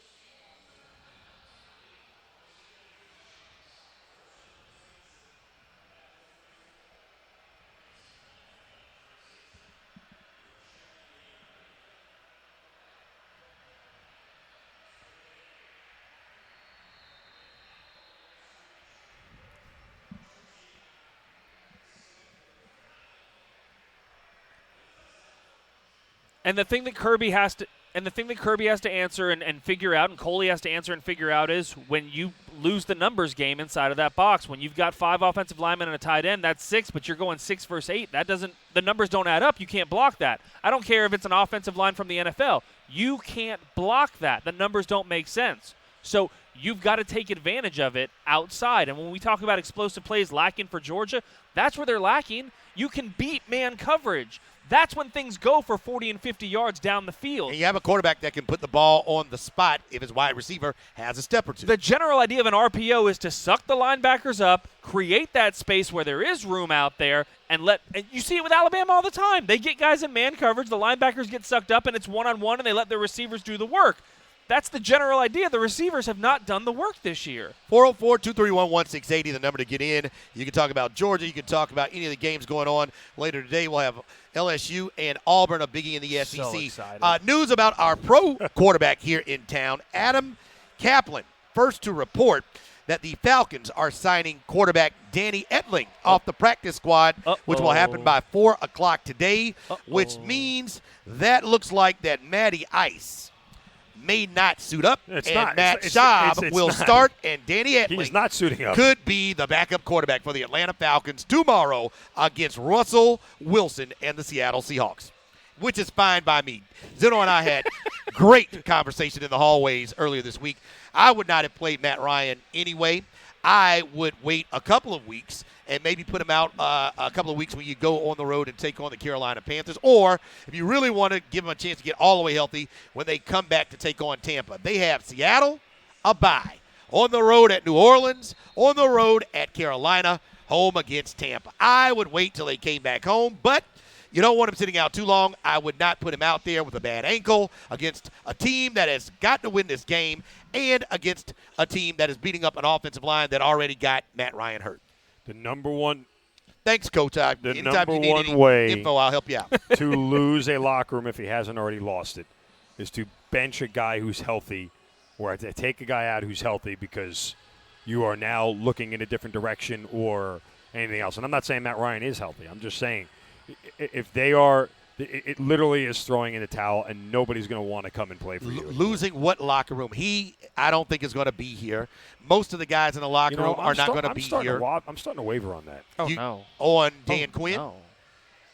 I would be in your boat. Something tells me that Arthur Blank, who is a very patient man, and while I don't know how much patience he has left, something tells me, I just call it a gut feeling that reading the tea leaves, so to speak, that Arthur, if he doesn't do it on the bye week and they keep losing, like, how do you just let it play out? Well, I don't think if you look at the history of Arthur Blank, he doesn't fire coaches mid-season. He waits until the end, even if it's never bad. Fired a GM. We've seen that with Mike Smith. He waited until the end. He waited with Jim Mora. He's going to wait, in my opinion, with Dan Quinn. But here's the difference with Mike Smith in that final year. They didn't have like a 7-game losing streak or an 8-game losing. They won 6 games that year. They were 6-10. Okay, but you know what they didn't have? And they also weren't getting their doors blown off every single game. Well, They were losing close games. Okay, and it was time. Right. That's why I say how you lose matters. But if you look they're getting blown out every single week. If you look at the history of the Falcons under Arthur Blank, he's 20 years in now. He's been the owner for 20 years. He's averaging about 5 years a coach. He's had 4 coaches. Dan Quinn is in year 5. So this is right on track with the history of what's going on since Arthur Blank has been owner, and he's gone through multiple coaches. And ultimately, Arthur is a businessman. How do you continue to look out your window of your suite and see what's going on, not on the field, but around that? Bingo. And I would agree with you, Mark Zeno, if 70,000 faithful were showing up and filling out even in a 1-win or 6-win season. But now that people are not coming, people will not be coming tomorrow. People are coming and then leaving in the third quarter. What has happened now, even in a bad scenario that is horrific, Dan Quinn is now on watch while he has devalued Arthur Blank's product. And so the truth is, even if you hire a new coach, the game 1 next year, whatever it is, people would show up just to see the new coach and the new regime and improve the value of Arthur Blank's product. You have to sacrifice at this point somebody to the mob. You have to. Well, it's not working. No, well, besides that. But even if Arthur is a patient man and everything else, the fan base is saying, we need a body. And as far as losing give us the a locker body. room, you already traded Mohamed Sanu. There have been reports you've been trying to look at moving Desmond Trufant. There have been reports you've been trying to move Vic Beasley. Well, that would help the locker you're room. trying to get rid of 3 starters. You got rid of 1 You should already. get rid of Austin Hooper and don't even think twice about it. The bottom line is there's another one if you want to throw in. He'll be a free agent. You might as well get something for him. What I would say, Matt Ryan has no business playing in this game anyway. Give him tomorrow off. Give him next week off with the bye and then reassess there because as it relates to his contract, Matt Ryan is broke. His $150 million contract hasn't even kicked in yet. He's only making $15 million. His big money starts next year. Let's get him healthy going into the future. When we get back, are the Bulldogs being a little bit petty with this proposal? And 20 years from now, will college cheaters try this? I bet so. We'll get to that. I'm Home Team. Brian Hoyt, Mark Zeno. We are live from Sports and Social here in the Battery, Atlanta on the Fan, 680, 93.7 FM. Keith, are we down? I'm going to keep messing with him. Home Team, you want something to drink? Sure, I'll drink with you. Just Drink? a beer. I can't hear you. You're not talking to the mics. I asked for a diet soda. They never brought it. Okay. He's medicated, too. He doesn't need alcohol in his system.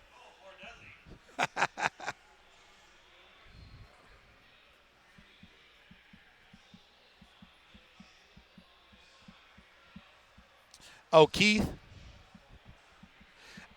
maybe if we talk Falcons in the 2 o'clock hour, I'll send you a couple of Chuck Smith quotes where he eviscerated. My Eric Gilman segment. You said what now? We're going to do that here. Okay. We're gonna reset with Georgia, and then we're going to do yours. So I'm going to send you 2 Chuck Smith cuts.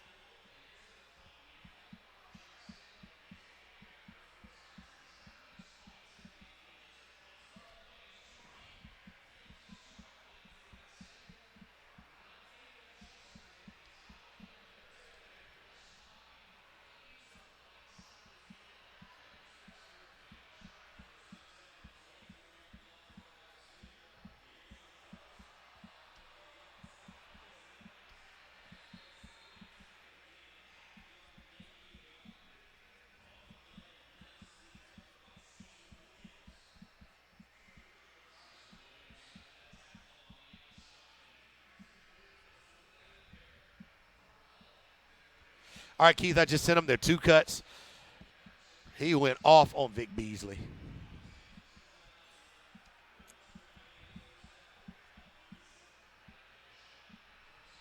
All right.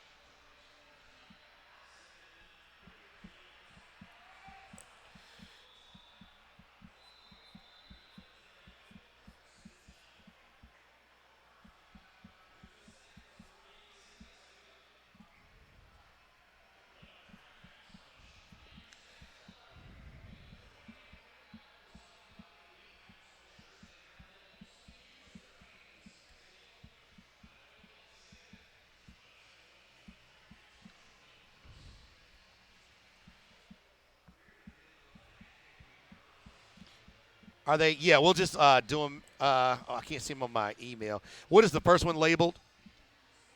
Is that saying that? Okay, Vic is awful, and then Dan Quinn is not to blame. Okay.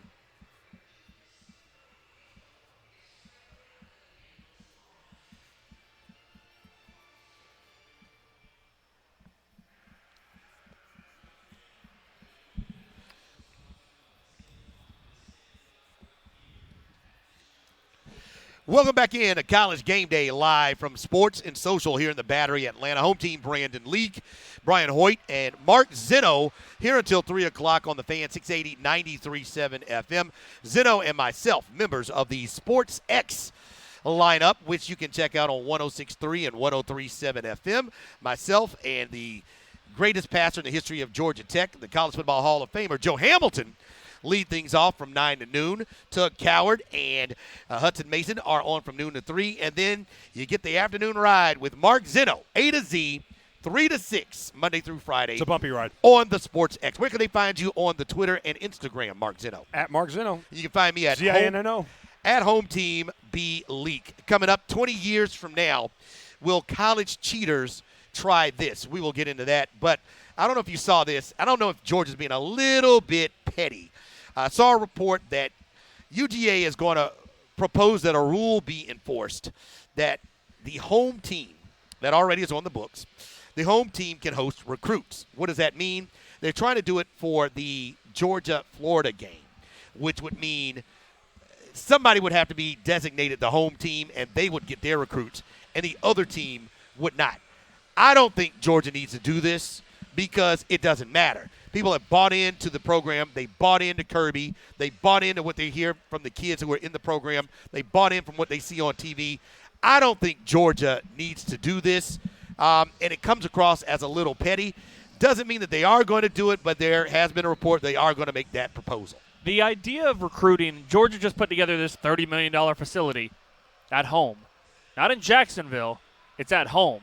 So to me, if you're not going to make this a home-and-home type series, you're going to – You shouldn't. You're Leave it gonna alone. well. That's a whole so other you're discussion. You're for that. I am 100% for it. If Kirby's for something, I am for it. All right, I'll entertain it because Kirby might want it. But to me, like, what was the biggest recruiting game this year for Kirby Smart? Notre Dame. The Notre Dame game. Getting your guys at that atmosphere, everything else that went around it.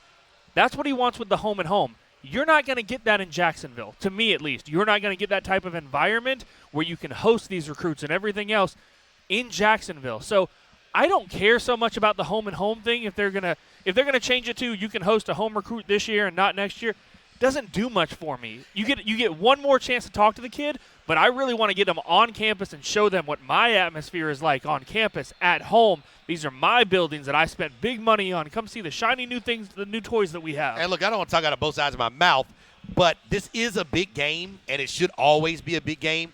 That being said, Georgia is always in a big game. They are now one of the big boys, and so to your point, if you can get them in Athens, if you can get them in a night game scenario, if you can have that whole experience for your recruits, I think that's the better way to work it as opposed to every other year with Florida saying, well, one of us needs to be the home team. The issue is, though, it's not like this is hurting recruiting for Georgia. No. Kirby's had the number 1 and number 2 recruiting class for the last 3 years. So the only thing that bothered me is when Kirby made that argument publicly that, well, this affects recruiting. No, it doesn't, because you're still able to get the best athletes in the nation. But that's like saying a few years ago when Georgia didn't have an indoor facility, that's like saying that didn't hurt because Rick had a top 5 or a top 10 recruiting program every year. In recruiting, everything helps. Every little thing you can do, from LED lights to shows to buildings, every single thing helps. And so if that's the case for me, I want to help my program. Recruiting is the lifeblood of this. It's the NFL draft. It's the combine. It's every bit of your program moving forward. So any little small, minute thing that you can do to increase it, I think you do it, which is why I think Kirby has wanted to make this a home and home, where he can talk to these recruits at home. Zeno, you have you have an opinion that Kirby Smart may have been shown he might be losing some cachet round here. Tight end Eric Gilbert committing to LSU and not Georgia. You look more into that. Why? Well, look, I mean, Kirby's done a fantastic job at getting grassroots kids. He's always done good in the hometown. There's no denying that. This is the number 1 tight end in the nation. Goes right here to Marietta High School. I mean, this is be a prime guy that Kirby should want. Shocking. But You fly the Kirby copter over, you land it on the Right. field, you wine and dine him. Shocking is what it's been called. Right, because LSU wasn't even on his list initially. Nope. It was between Georgia and Bama, correct? Everybody thought it was going to be Bama. Literally, it was a shocker to the Bama fans. Well- Georgia, I think, knew they were out of it at that point. I can tell you this much, and this goes back to what I was talking about before. If you are a kid like Eric Gilbert, who's the number one tight end in the nation, okay, you're not getting to the NFL because you're a great blocker. You're getting to the NFL because you catch passes and outrun dudes down the field. You're faster than every linebacker, bigger than every safety who can cover you, and you are a mismatch problem. I don't think it's deniable that he saw what LSU did offensively this year with Joe Brady and the way they changed their offense, and the fact that Joe Burrow is one of the Heisman candidates, that he wanted to go there to catch passes and not come to Georgia to be Isaac Nada for the next 3 years on his way to the NFL. I think it's clear. And look, I know that Kirby was able to recruit Pickens. He was a 5-star recruit. I haven't disagreed But with you yet. at the end of the day, the Jerry Judys of the world, the big-time receivers and the O.J. Howards, they go to programs that throw the ball first because they want to be part of an offense they're going to be a focal point of. Unless you're a running back or an offensive lineman, you don't have a desire to come here. And to your point, Georgia can't change. Look, sometimes you can't get away from your own DNA. The Georgia DNA under Kirby Smart is what it is. But that tells you that you're never going to be in the running for an Eric Gilbert. You're not going to be in the running for a Jerry Jeudy because your offense doesn't speak to their language and doesn't speak to their skills. And if Kirby wants to change the culture of that, he's got to change with the times and make the offense more progressive. I can't believe the words that are about to come out of my mouth. Preach, Mark Zeno. Preach. Yeah, I agree with you. I have to agree. All right, I'm going home now. Good. Thank you. I mean, look, it's We gotta were just be- wondering what No, would we- happen if we agreed with you. Oh, how so the you show both would- disagree? First Okay. of all, Zeno. Do you guys plan this stuff when I'm not around? Is When that you what it went is? to go and eat, and we were like, he's in such an argumentative mood. What happens we if got we a just smile agree out with of the it, man? is what we just did. Like, so it would worked out. Would it be good radio if we just agree? And then what do we do for the next hour and 45 Let me minutes? keep going. I'm on a roll. Georgia at this point, yes, they lost out on Gilbert. You're also at the number 3 tight end in the country with Theo Johnson out of Canada, and he's probably going to end up at Georgia or Penn State. Oh, by the way, they've also got Darnell Washington, who's the number 2 athlete who's going to be moved over to tight end. So it's not like they're not in on the runnings on this guy. But are those Georgia kids? Oh, lose the Georgia part. Okay, Why? let me Why counter. doesn't that Let me matter? counter It that. absolutely matters. Let me counter that. If it was the best offensive lineman in the country and he was in the state of Georgia, would he come here? Yes, because that's what Georgia does. If he was the best running back in the country and he was out of the state of Georgia, would he come here? Yes. Location has nothing to do with it. Kirby showed that. He went into Alabama last year, got the number 1 recruit, George Pickens, out of there. He went in and got N'Kobe Dean out of Mississippi, I believe, the number 1 recruit. He got Xavier Truss. He got out of Rhode Island. He got Isaiah Wilson out of New Jersey. He got DeAndre Swift out of Philadelphia. He's at the point now he doesn't have to stay in his backyard. And he's getting transfers. Mr. Cager is a pretty good pickup Yes. for the Dog Nation. So what he recruits for his program, what he means to young kids and his program, what it means to them, the ability to get the players you need, the depth you need, and get the transfers you need, I'm going to have to disagree wholeheartedly. Now, with to you, your Mark point, though, Zeno, like Wait, now you're disagreeing with me, or you were agreeing? Yeah, I I'm was so just pulling confused. your leg. Now, Oh, well, that's crap. to your point, Zeno, That's do you know where the crap. number 1 dual threat or quarterback just went to out of the state of Georgia? By the way, he's in Athens, Clark County, literally right down the street from UGA. You know where he's going? Oklahoma. And I get it. Trust me, I understand. Between Murray and Mayfield, hey, He's not going to play. I would want to go play in that offense too. There is something to the idea, though, of guys that fit my system, running backs, offensive linemen, defensive linemen, whatever it is, they're going to want to play in your system. I just don't think Gilbert was a guy. Gilbert is more of a Jimmy Graham than anything. He's not a pass-blocking tight end anyways. He would not have fit in this system. Like in the world of recruiting, it's more fit than it is we're just going to grab all the 5 stars from all around us. Does that make sense? I don't disagree with you. To me, when I look at it and I look across the board and I say, Fireball. you're not going to. Goodness. You're not. Sometimes, if you'd like to get different results, you have to change the process. And I'm not saying Kirby's process is failing, but if it's a national title that you desire as different results, there may have to be a different process you go about to getting there. There may be. Well, again, we forget this guy took over in 2016. So it's not like we're throwing the baby out with the bathwater right now. We're going to change everything up.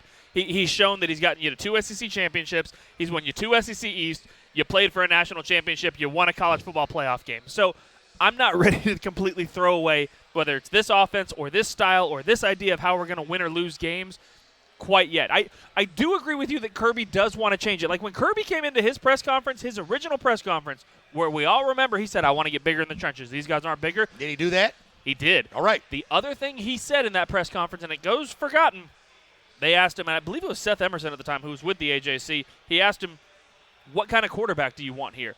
And he said the same thing that Nick has said over in Tuscaloosa. The hardest guys for me to defend were those dual-threat guys. Now, is this system set up for that?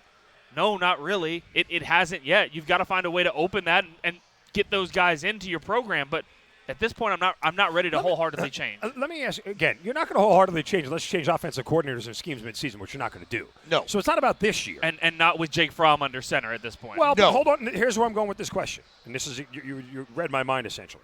Hypothetically speaking. It's what I do. Hypothetically speaking. It's what I do. If you were to take, and I know this is next level, but forget next level. If you were to give Lane Kiffin the job of being the offensive coordinator right now at Georgia, do you think you have a better version of Jake Fromm than what you've had for the last 2 years? What about your players, though? Keep everybody everything makes the same. assumptions that No, keep everything the same. But you're making assumptions that and that is maybe I'm defending Georgia.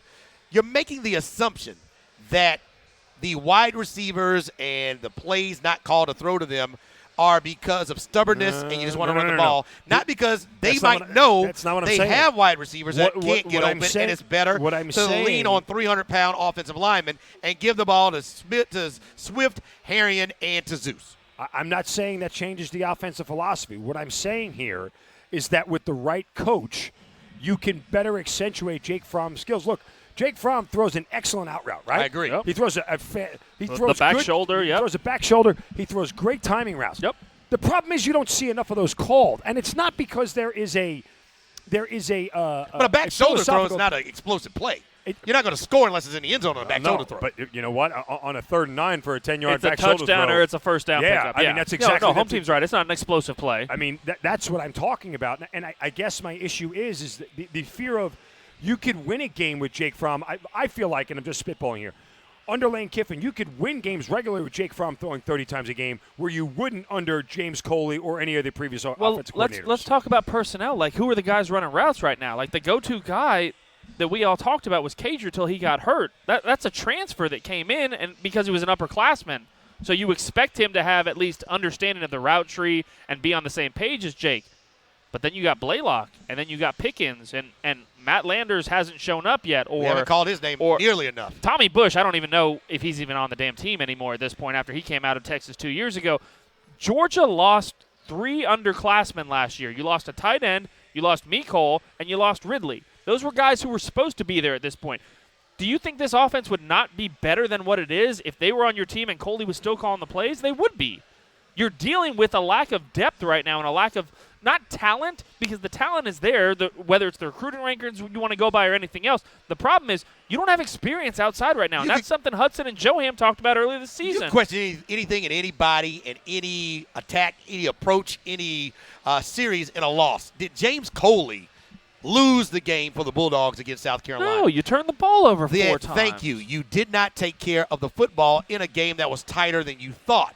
And you still had a chance to win, but then you couldn't get your guy who never misses field goals to kick a field goal to win the game, and then you mismanaged the very last possession of the game. That goes to coaching. So James Coley, I don't know how much under fire he should be with a young wide receiving core who we've all seen can't get open. Lawrence Cager not out there to be the number one go-to guy, and you got yourself in a situation where your quarterback turned it over more than he ever had in the game. Can I read a couple quotes from the South Carolina game? Here was SI's reaction. We could talk about this game, but everything was inconsistent. The offense was inconsistent. The defensive ends were getting into the offensive line and manhandling them. How about the coach? We turned the ball over and gave them great position on the field. The story of the game was we're not playing great on offense. We need to do a better job. ESPN said, it's back to the drawing board for this team. They continue to be plagued by inconsistent play on offense. Until then, we can't talk about contending for an SEC title or a national title. You would think those were comments or quotes from Georgia against South Carolina, because that's what it sounds like. That was actually Alabama in 2015 when they played Ole Miss. They turned the ball over 5 times. They lost the turnover battle 5-0 against Ole Miss and lost that game. And that's what they were saying. What did Bama do that year? Bama went undefeated the rest of the season, won out, and won a national championship. You can't lose a game 5-0 or 4-0 in a turnover ratio and expect to win. That's just overall. Hold on a second. Oh, he's looking something Hold on up. a second. Yeah, you've bringing something up. You've hit a nerve, Hold on a Hoyt. second. You hit a nerve. You Oh, haven't hit a nerve. By the way, the quarterback was Jake Coker, if that's what you're looking 404 at, by the way. 231-1680. The number to get in here on College Game Day. Home team, Brian Hoyt, Mark Zeno, coming up in about 3 minutes. 20 years from now, will college cheaters try to do this? We'll get to that in about 3 minutes. He found it. Florida turned the ball over 4 times against Auburn, and they still won the game. How many times did Auburn turn it over? 4. Okay, so that's an even turnover battle. But You turned it over 4-0. 4-0. That's bad math, I Zeno. gave you 4 possessions. In fact, one of them, I gave you a pick 6, so I gave you 7 points on offense. In this game against Ole Miss, Bama turned it over 5 times. Ole Miss didn't turn it over once, and they still lost by 1 possession, which is the exact same thing that happened to Georgia against South Carolina 2 weeks ago. That's my entire point is. I'm not throwing all this out with that. No, I understand what you're saying. I just the idea. It's fair to boil it down to turnovers. I don't think that's an unfair statement. And your doesn't- best kicker in the nation, by the way, missed 2 kicks. Never that day. No such thing. The idea, yes, you can boil it down to turnovers, but the idea that excuses the offensive play doesn't necessarily. You follow what I'm saying? Like you can't just wipe that out. I do to some point. I don't think we would be having this much outrage. I What really if you don't only think- turn it over twice, is what I would say. Then you win the game and no one's complaining about anything. If you cut your turnovers in half, which still would have been bad, you would have won the game. then it's Clemson, UNC, and nobody's talking about. Like, are they talking about this over No. in Death Valley No. and in Clemson? No. They're not, because they won that game. And I don't think Georgia fans are complaining as much about the offense. I think they let last week slide because it was in a monsoon. If you win that game, and you didn't, and so everybody wants to bitch and moan. Look, cheating goes on in college sports and athletics. Boy, does it. It has been going on. It's going on now, and it will continue to go on. Did you see this LSU booster? He's going to prison. Uh-oh. 33 months in a scandal that was uncovered, prosecuted, and then got some justice. Booster paying the father of a Tiger player Sounds 6 legit.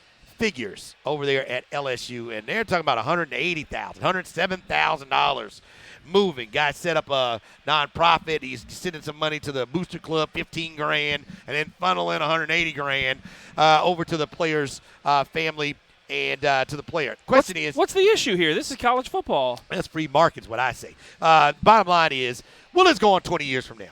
Like, whoever the players are, they don't name the players in these federal indictments and these federal prosecutions. So this player A, B, and C, you don't know. It comes out years later. 20 years from now, will this be going on? What happens if you don't pay the kid? What happens if you don't have an overzealous booster, some car dealer, some real estate guy who's got the funds and it means nothing to him? He just wants to win LSU games. Will we be seeing this kind of stuff 20 years from now? Are you paying players 20 years from now? You will be. You'll be paying players, I think, in about 18 months. I think you'll No. see it going on in a different way. How about that? Okay. All right. How about that? Because, I mean, we Oh, can. listen, there's always Yep. there's always going to find a way to skirt the system.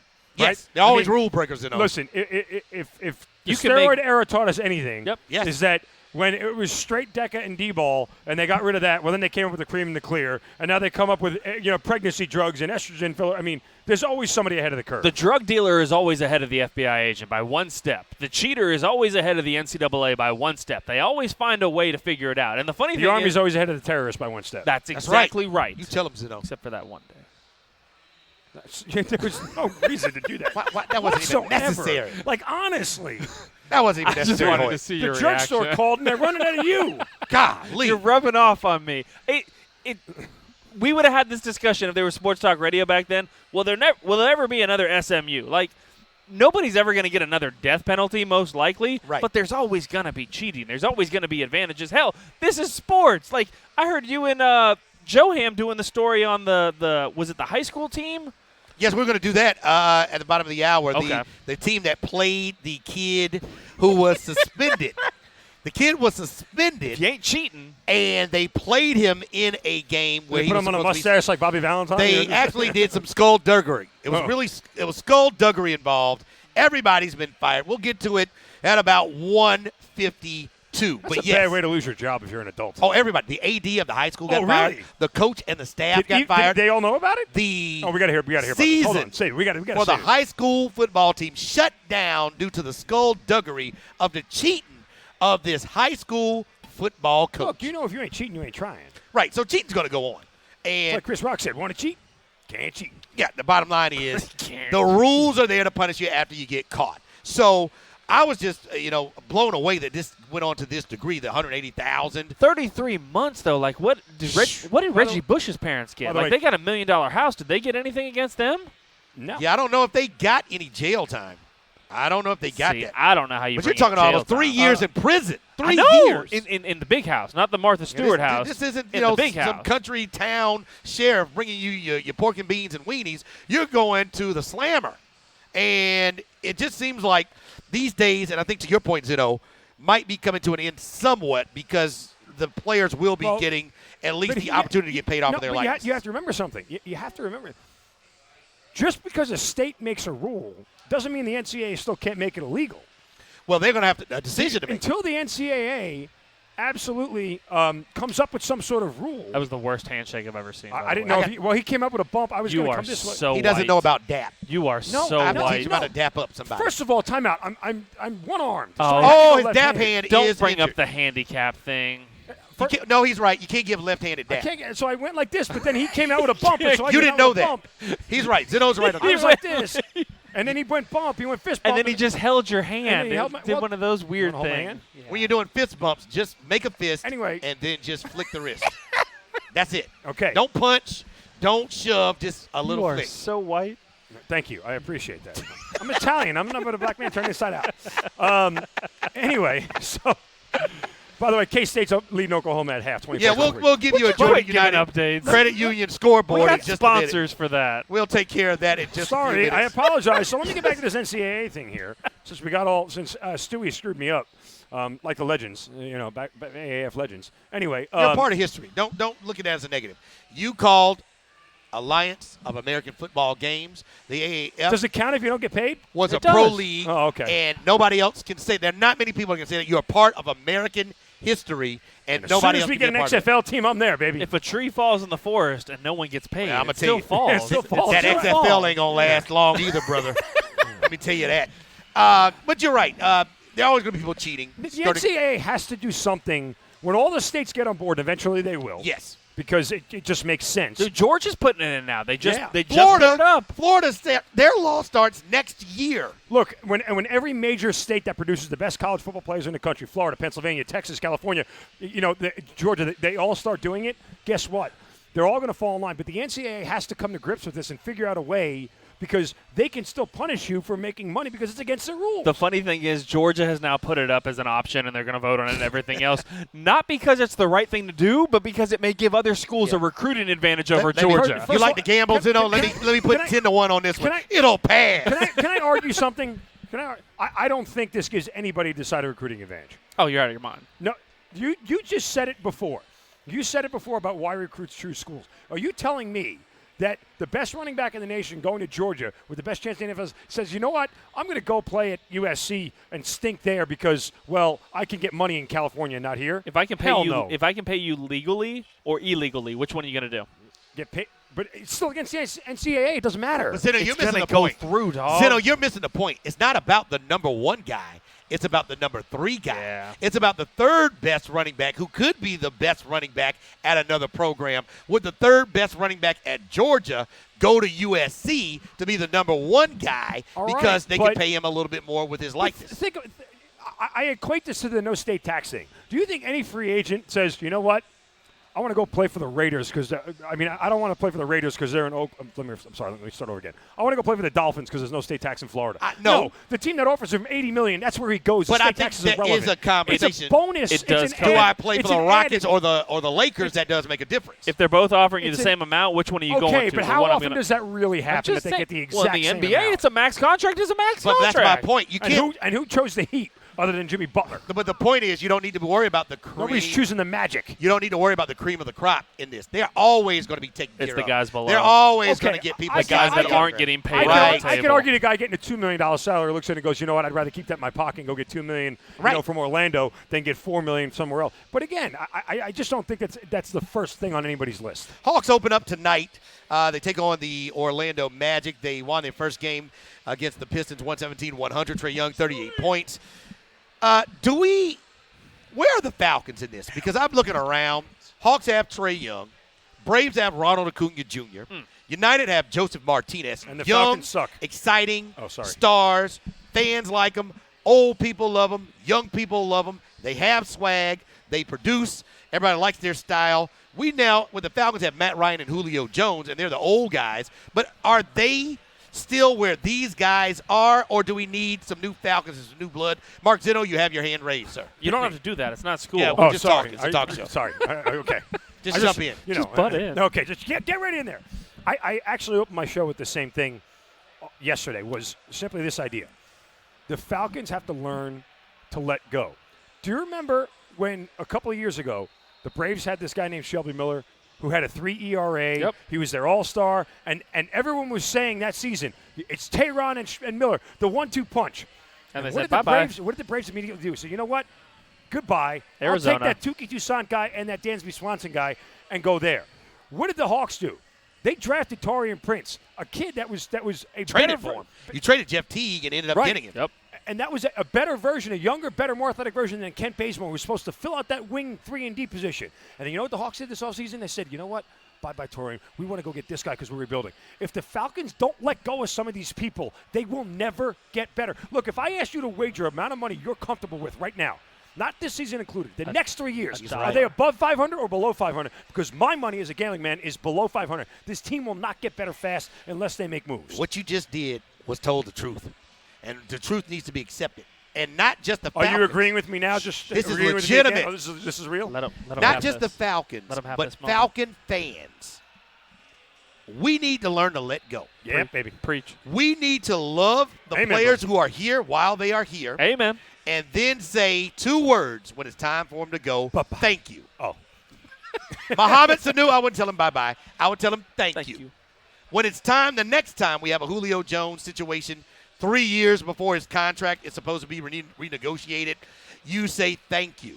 Because teams who have a style and who have a culture of how they do things New and they England. don't waver from it, New England. those look like the teams that I want to be like. So what we need to do is love hard, but we also need to love ourselves, our city, and our children more than we have loved them, and stop holding on to players and hold on to the franchise and what is most important, having a competitive team what no is- matter who is out there on the field. What does Bill Belichick do better than anybody? Let people go? Gets rid of a guy a year too early instead of keeping him a year too late. How many receivers have the Patriots gone through or the Packers gone through with Name Aaron 'em. Rodgers? Can you name star Bye-bye, wide Jordy. receivers? Bye-bye. They wave bye-bye to these guys. I'll bring the next one in. Listen, here's the only thing I'll say about Julio. Julio is the most special wide receiver He is of our special. generation. He is special. You're And can I say- right. I'll say it right now. He's better than Calvin Johnson. He's He's special. better than Calvin Johnson. To that end, he's the one guy I say, okay, I'd hold on to. But the idea that they pay, I think the other argument is made. Who else are you getting rid of? Well, I would make the same argument for Grady Jarrett, but everybody else in that defense, to me, you can move off of. You're right. You can get rid of. But who wants him? Well, somebody would want Deion Jones. It's too late. It's too late. And when you look at where the Falcons are, it became emotional. It became personal. Arthur Blanket said such and such is a Falcon for life. Yep. We have negotiated You know- 2 you know years what the mistake- before Devontae Freeman was due to But- be renegotiated with, and now we have to pay him through Can I tell you 2023. something? Making that Super Bowl put everybody in a position to think Things that they are were going to good do here. it year in, year Yeah. out, year Yeah. in, year out. And it was the worst thing that could have happened from that standpoint that quickly. Well, that wasn't the worst thing that could have Well, happened. true. Okay. It's the second worst thing that could have happened outside of winning the thing. But it gave them a false sense of what their window was really like. You're right. And they hung on to guys trying to recreate 2016 in 17 and 18, and it's failed. And if this is not the wake-up call to this organization to go, we got to, this offseason has to be an overhaul. I'm not saying it's got to be a dump, but it's got to be an overhaul. And if you're not going to do it, then be prepared to be bad for the next 3 years. Well, we'll see when they get done. Word coming down. Danny Etling has been signed from the practice squad. That would signal that Matt Schaub is your starting quarterback. By the way, you can hear Matt Schaub with myself. Oh, yeah, baby. Starting quarterback. And Joe Hamilton every Tuesday at 10:30 on the Sports X 106.3 FM, 103.7 FM. We'll get a chance to see how that manifests itself tomorrow. When we get back, everybody got fired for cheating because they didn't do it right. We'll get to this next coming up. I'm home team, Brian Hoyt, Mark Zinno. This is College Game Day live from Sports and Social here in the Battery, Atlanta on the Fan, 680, 93.7 FM. We got to teach you headphone etiquette. You just muted, Zeno. So the story is, kid got suspended. I think it was a targeting or something. He was supposed to be suspended for the next game. They put another jersey on him, and he played. The way they found out was after the game was played, the local newspaper took pictures of now who the other player was supposed to be, and the guy has tattoos. So the tattoos of the kid got him the flag.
Starting, so it's like, if you have to start, what do your reps look like in practice?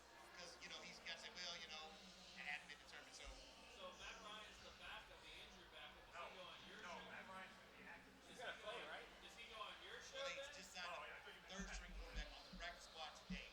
So he's going to be backup tomorrow. So Matt Ryan will be inactive. He'll be inactive. So, Brian, 2 days. Hang on, home team. I'm trying to get drafted yesterday. 2 days. One, if Ryan's inactive, does he go on your show on the front row his shop? Oh, so we gave them shit about that. Now, it was a David Dickey call. David said, call Schaub and tell him to go on the road. No problem at all. The problem was that anybody say he's on the home team Hamilton show on Sports X. So I'm listening, and and then I start texting Edgar, and I'm like, I know this is some bullshit. Then I got to work, and I was like, this is bullshit. And his state came out, I was like, not you, I'm not talking to you. You followed orders. You did what I'm talking to him. And then secondly, so it's 10-7 Ohio State. It's 24-23. KSU's beating Oklahoma. I said that. Shocker. All right, I did it on the show. You said we have sponsors for that, remember? All right. If you yell at me one more time, Who took that for you? I'm not against beating up a tight. man with one arm. That's tight. Just punch me in the good arm. No, I'm going to punch you in the shoulder. No, that's going to hurt. You think it still would hurt? Yeah. My kids jump on it. I'm like, oh, please don't do that. Punch you right in the ovaries. That's what I'll do. Right in the baby. Punch you in the prostate. Right in the ovaries. I like my prostate being touched. Oh, God, I wish I would have known it was like 12 degrees in here. I'm freezing. Welcome back in to College Game Day live from Sports and Social here in the Battery, Atlanta. Home team Brandon Leak from the Sports X, Brian Hoyt from 680 The Fan, Mark Zinno from the Sports X. I'm over here live until 3 o'clock here on the Fan, 680 93.7 FM. We'll check in on the Georgia United Credit Union scoreboard. And, at the half, Kansas State on top of Oklahoma, who just scored 24-23. Any concern, or sometimes on a Saturday you get in a dogfight, and sometimes the spread doesn't tell you exactly what can happen in a football game. Manhattan has typically been a tough place to play at times. Oh, get out of here. Oh, stop it. Get out of here. Are you a degenerate gambler? Manhattan has been a tough place to play at times. Gracious. He's going by the talking points. Here's the weird thing that stands out to me. So Jalen is 7, and look, we can't watch this game because we're talking. Look, Zinno will go back. Zinno will go back and watch the tape like he talked about earlier. He does watch film. It's right over here. But it's not really film. It's just the game. Jalen is 7 out of 10 for 204 yards. He's averaging 20 yards a throw. How are they losing this Well, your defense gave up 24 points, Hoyt. Okay. Elsewhere, Ohio State on top of Wisconsin. Wait a minute. Badgers on the board, 10-7. 12 minutes to go in the third quarter. And other top 25 action so far, Iowa on top of Northwestern, 10-0. Does that not speak slightly, by the way, the Wisconsin-Ohio State game, does that not speak slightly to limit their possessions? Like on this pace, Ohio State's going to score 20 points, which is way below their average. Does that not speak to Kirby Smart, limit their possessions, do what you do on offense, run the ball, control the clock? Well, these are the two best defenses in the country, two of the top 5. And it puts you in a game like this. That's what you should do if you have the talent, if that is your style of play, if you can justify it by the results, which are the wins and losses, and the stats that you give up and don't give up, then yes, that's what you should do. By the way, the big difference in the Oklahoma game, they tried to trick play with their wide receiver, Nick Baskine, and he threw a pick. And that's been the big difference so far. That'll do it. Didn't know if you guys saw this. A Missouri high school got, not everybody fired. Everybody got fired. The AD, the coach, assistant coach, everybody associated with the coaches. The season has been put on hold and suspended for the rest of the year as the Missouri high school team, they played a suspended player intentionally. Love it. Put him in a different jersey. Do your thing. In the game, he was supposed to be suspended. He played in the game, and what caught him was the local newspaper covering the game was taking pictures like a newspaper does and noticed that the tattoos on the said player who was supposed to be suspended were exactly the same as the new number and name that he had on the back of his jersey. Wait, they didn't get caught during the game. They got caught after. The following week is when they were caught. Wait a second. They didn't make him put on long sleeves, so like his tattoos are covered. That's the first thing. You got to wear some sleeves. You got to cover that up. Honestly. And by the way, how stupid can you be? Be tactical. What are those shirts they wear like in baseball that cover all the way up to your nose, like when it's really cold and it just reveals your eyes? You got to go with all this. How about just tape? You got to get a visor. How about just tape? Go to the trainer if you don't have one of those sleeves. I don't know what the budget is in Missouri. Wrap the guy's arm up with tape. Well, LeBron, when he was in high school, he wasn't allowed to have the tattoos showing, so he had to tape all that up. He had to cover it up. That's just. First off, good for them on trying this. Bad for them on not getting away with. That's just dumb. Like criminals get caught for the stupidest stuff. I mean, if you're gonna cheat on a girl, don't do it with somebody from her hair salon. You just on Facebook Live. Yeah, correct. It's not a very well executed play. You deserve to be suspended and your season canceled for stupidity, not because you cheated. Yeah, and then the other thing is, trying to be mature here. The coach shouldn't coach again. What you did was everybody knew the kid wasn't supposed to play, and then you had everybody keep their mouths shut while you tried to cheat and let the guy play. I don't know if this guy is Booby Miles from Friday Night Lights, but bottom line is you made everybody do the wrong thing, and the head coach got himself, his assistant coaches, and the AD, and more importantly, the season canceled for the young men. I'm sure all of those guys want to go to college and play football, have no idea what scouts were there, have no idea if anybody would have been hurt negatively by this, but you took something away from kids. Therefore, this man should not be a head coach anymore around youngsters. You're looking at this the wrong way. Uh-oh. That head coach had the locker room behind him. He convinced all those kids, all 60 or 70 or whatever kids, that this guy's going to play and we're all going to disguise it together. He got 70 people to go in on a con job with him. 70 people on a high school football team? Maybe Damn, the that's a JV and the varsity team. He got all those people to go in on a con job with him. He has that locker room. That's the kind of coach I want. All right, when we get back, UGA fans should be good when the college football playoff rankings are released, and Brian Hoyt will tell you why. And the Atlanta Falcons have to make amends with one person in this town. Jesus. We'll get to that. I'm home team. Not Jesus. Brian Hoyt, Mark Zeno. It does involve Jesus. Okay. College Game Day, live from Sports and Social here in the Battery Atlanta on the Fan, 680, 93.7 FM. Damn it. They scored again. Well, it scored 17-7 It's okay. now. It's okay. I need one more touchdown from Wisconsin to lock my cover in. What do you got it at? 13? 24 and a 24. half because I teased it up. But I Now, want here's one more. your problem. How is Wisconsin going to go away from what they do? Jonathan Taylor's only got 29 yards on 14 carries. I need more fireball. I don't know what I'm going to do with my evening. I need a jacket. I have a sweatshirt in the car. Do you want it? You're going to You walk want my all the way to the jacket? car? This is a little smaller arm jacket, though. I know you got the veins showing. I like that jacket, by the way, on you home So team. I found these It's very a Run couple DMC. of years ago. Well, it matches I couldn't find anything Morehouse related. Yeah. So it's our school colors, maroon and white. So I found one, and it was on sale in the mall. I was like, you got to give me that. And it's like this, whatever style or whatever one this is. It's from the 80s when people were playing tennis. Yeah, is that Does Run Grayson DMC have to go like to look? Georgia? Yes. Does Grayson have to go to Georgia? Hang What if on. he went to Alabama? Hang on. Go ahead. Continue. And then I got the hat. So it matches me. It looks Morehouse. good. I like it. That's why I got it. No, when we were in Vanderbilt, actually, for the game in Nashville, I told Lisa, how wonderful would it be if our son went to Vanderbilt here, Okay. Smart. and he went to school here, and he, heaven He'd be a forbid, great lawyer if they got a great law program. played baseball or something, got half a scholarship to play baseball here, and I would put on the V every single day of my Marry a life, rich girl. except for that one time.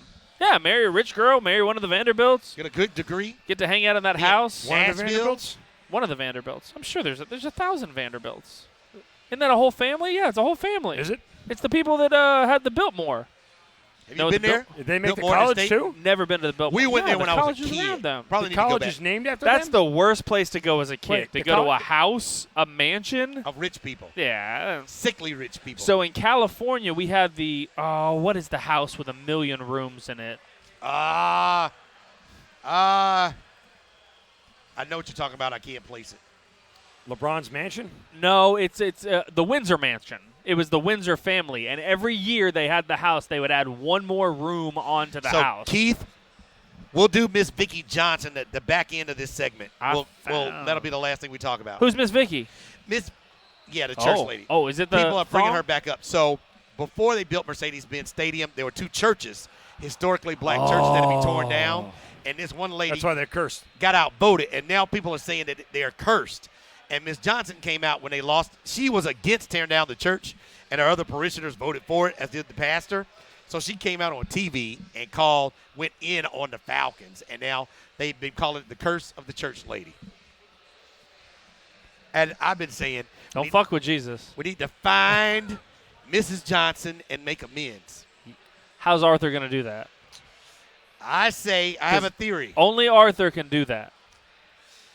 Well, first thing he needs to do is get him a GM. I don't know what Thomas Forget the Dimitroff church, has forget on him. Jesus. And I like Get it goes the back to the GM. Falcons. I can't take it, Hoyt. Here's what I hate Get for you a GM. Here's what I hate for you. God. Your football season is ended. I hate It's that. over. Like mine can end November 2nd. We have 2 more months of nothing. Hi.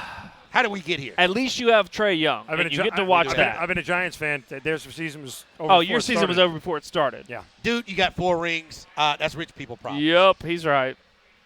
And He's right. I should be content with that. He's You right. got to see that as a teenager, to some extent. as a newly Teenager. grown man, So, and I a saw grown it as like man. a 10-year-old kid. Right. You saw it as a 9-year-old kid. You saw it as a Is that the kid, 90? a teenager, 86. and a grown man. What about 90 or 89, however you want to do 90, it? I was a teenager. I think I was 12 at the time. That's a good time to win a championship. And see, that's when you get kids. If you win and you're like 10 or 12, you know, that's when you build a fan for life. Yep. And he's all in forever. Us, I was telling Chernoff, I was like, are your children ever going to see No. the Falcons win. No. You and Tracy don't have children, but No. if you did, would you let them grow up to be Atlanta fans? They would be Atlanta fans. Or they'd be living with you. Why would you do that? They'd be living with you. Why would you do that to a child? Nah. See, they should call, what is it? Child Services, Yeah, CPS, they Child should call Protection that. I'm not putting my hands on them. I'm not taking No, them anywhere. it's about the same. Daddy, I want to 28-3 is Daddy, about I want the to go same. see Trey. I want to go see Steph Curry play the Hawks. No, you want to go see Trey Young play somebody else. Play You're the not going. Warriors. You're not going. Why is it so cold? It is cold. Dog, do you not see how I dress? Dude, look at me. He's nipping, home team. It's cold. Justin Fields currently in the medical tent. Chris Chuganov. Excuse me? We have to get to that. Chuganov warming up with Good. KJ Hill on the sideline. Welcome back in to College Game Day, live from Sports and Social in the Battery, Atlanta. Here on the Fan 680 93.7 FM. Home team Brandon Leak, Brian Hoyt, Mark Zeno. We're here until 3 o'clock. Feel free to call 404-231-1680, the number to get in. Dogs off on the bye. Georgia Tech Yellow Jackets off on the bye. Find a way to get in on some SEC talk or talk around college football. We just got some information that Justin Fields in the medical tent. Yeah, but they say he came back out, but his helmet is not on. He's standing on the sidelines. Ohio State up 17-7 So he had to poop. as we check the Georgia United Credit Union hate that? scoreboard in the third quarter over Wisconsin. I got it. Kansas leading Oklahoma 24-23. Iowa still leading Northwestern 17-0. By the way, you're speaking of going to the bat. You ever hear that story about the Falcons special teams coordinator, Ben Kotwicker, when he took a leak on the sidelines? No, I did not hear this. Don't you just take a knee and go in the Gatorade bottle? I thought you just went on yourself. No. So Well, that's the Players just go on themselves. except for the center. this is when he was, I think it was with the Lions. Yeah. You don't want to mess up the snap. And the wide receivers got to smell like He was a special Last team. night. So you can't leave the sideline. He used the garbage pail. okay. And they videotaped him taking a leak in the garbage pail on the sideline. I'm writing a pamphlet. It's not a large book. It's It's, not a a book. pamphlet. Bleep a book. I'm writing a pamphlet for young, aspiring sportscasters, video bloggers, or people who just want to be journalists in the media. I'm going to write a pamphlet. Journalist. Joe Hamilton is going to help me. I want Chris Domino to help me as well. But I have how to interview the cranky coach, how to be a color analyst or be a play-by-play announcer, things that I've experienced in my lifetime. Yeah. But one of the things is when to go to the bathroom, because nobody tells you in sports radio or in sports when you can go to the bathroom. And Zeno knows this as a play-by-play man. Once the game starts, you're bleeped. You got halftime. That's it. You have one shot to go to the bathroom, and it better be number one, or else, brother, you might not have that I job. always felt like there should be like a sign for play-by-play guys, like that they get to wear on the neck. Everybody get out of the way. I'm going to the bathroom. Funny. Like I get to cut the whole line. Funny. It's like, hey, whatever you're going to do, it's not as important as what I have to do. So I know I'm not a play-by-play guy, but your engineers are the same way. I can't go because I'm sitting in that room, and what if you throw it to break and I'm not ready for it, or Correct. a legal ID or whatever else?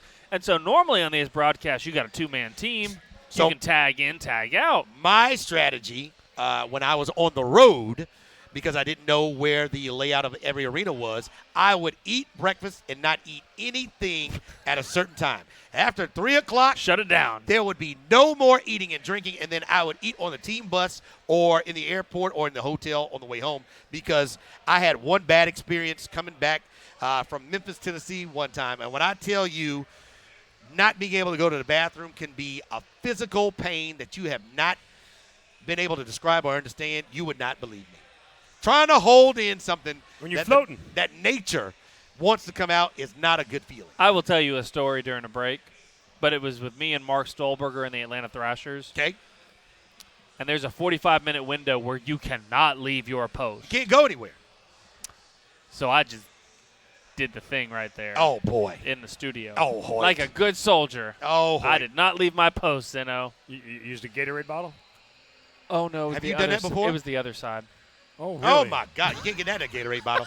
Well, I guess the one that's 2.5 With ounces. the big one. The big mouthpiece on it. The one that's 2 for $5, you get that one. But you don't leave your Get that man a post. bedpan. You don't leave your post. UGA fans, you all should be good when the initial college football playoff rankings are released, even with the one loss to South Carolina. And that is because, Hoyt, You'll play Florida first? Well, Amen. It's a part of that. We get the playoff Amen. rankings, I believe, a week from this Tuesday. That's correct. Yes, So you'll about have you'll have Florida in the bag. Florida decision will be in that compilation. Correct. And Jerry Palm, CBS writer Jerry Palm, came out with what he thought, using all blah, blah, blah, everything else, what he thought the layout was going to be.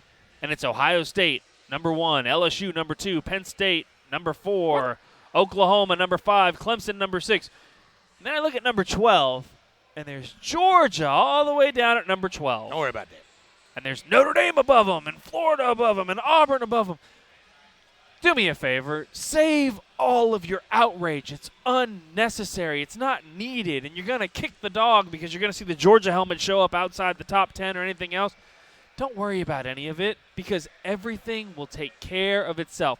You take care of your business, and everything will take care of itself. I see people, John Kincaid puts up his CBS top 4 every week. Could you see anybody who's more wrong in their top 4 than And every week John would leave out Georgia before the South Carolina loss. John, how could you leave us out even after the win against Notre Dame?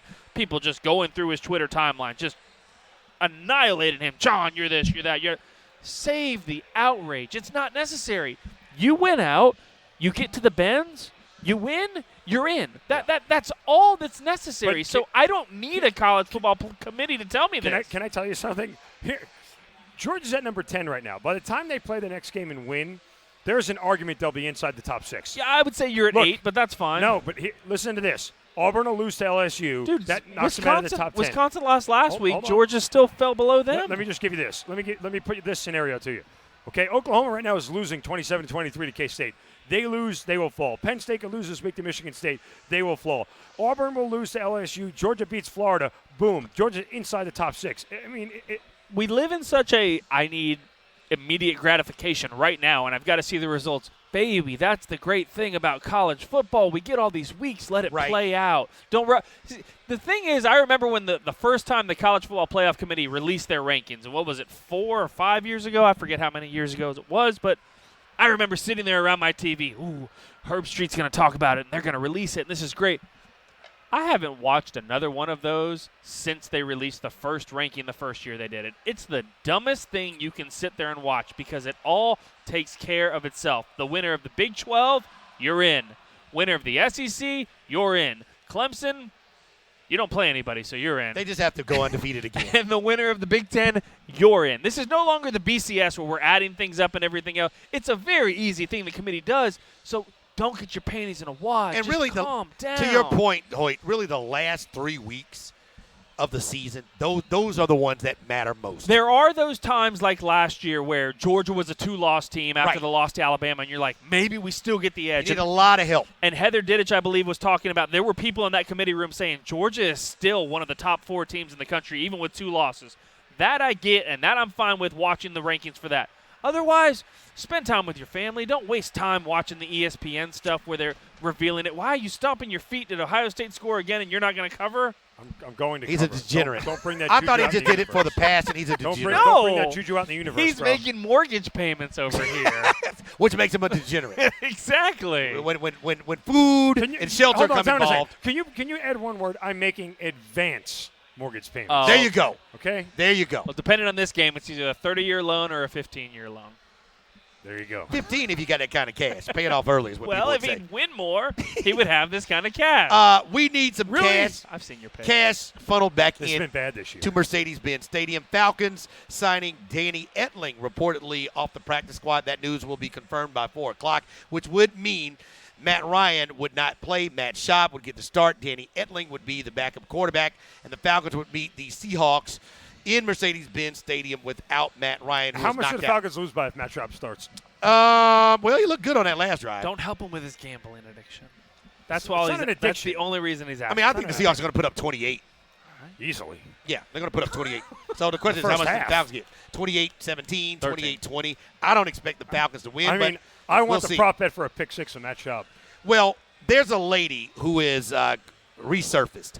She was prominent when Mercedes-Benz Stadium was about to be constructed. There were 2 churches, Friendship Baptist Church, Mount Vernon Baptist Church, that had to be torn down in order for the complete vision of Mercedes-Benz Stadium to be complete. There was some controversy because some parishioners thought because they were historic African-American churches, they should not come down.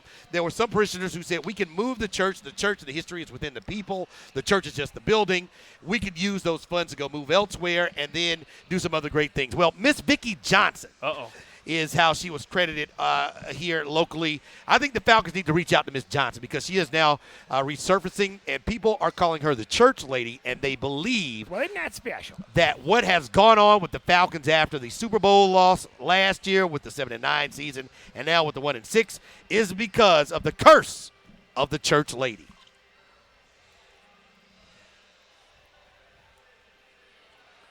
Uh-oh.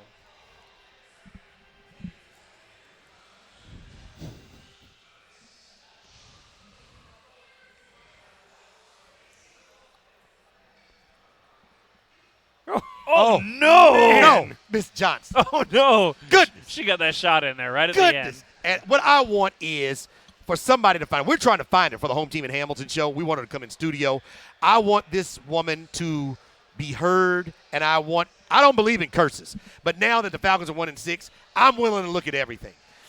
Coaching, GMing, curses, defensive line, scouts. I'm looking at everything. We need to find Miss Johnson and see if we can get her to be in a more positive mode and see if that will help the Falcons at all the rest of the season. But that's and not next giving her year's draft or whatever. That's not giving her church back. I am willing to go to Arthur Blank, and I will ask him if If you I don't build know it- if you get them at Costco or Amazon, can we get some pews and put some pews in Mercedes-Benz Stadium, cordon off a part of the stadium, and we can have some church on the way in because certainly we need some on the way out.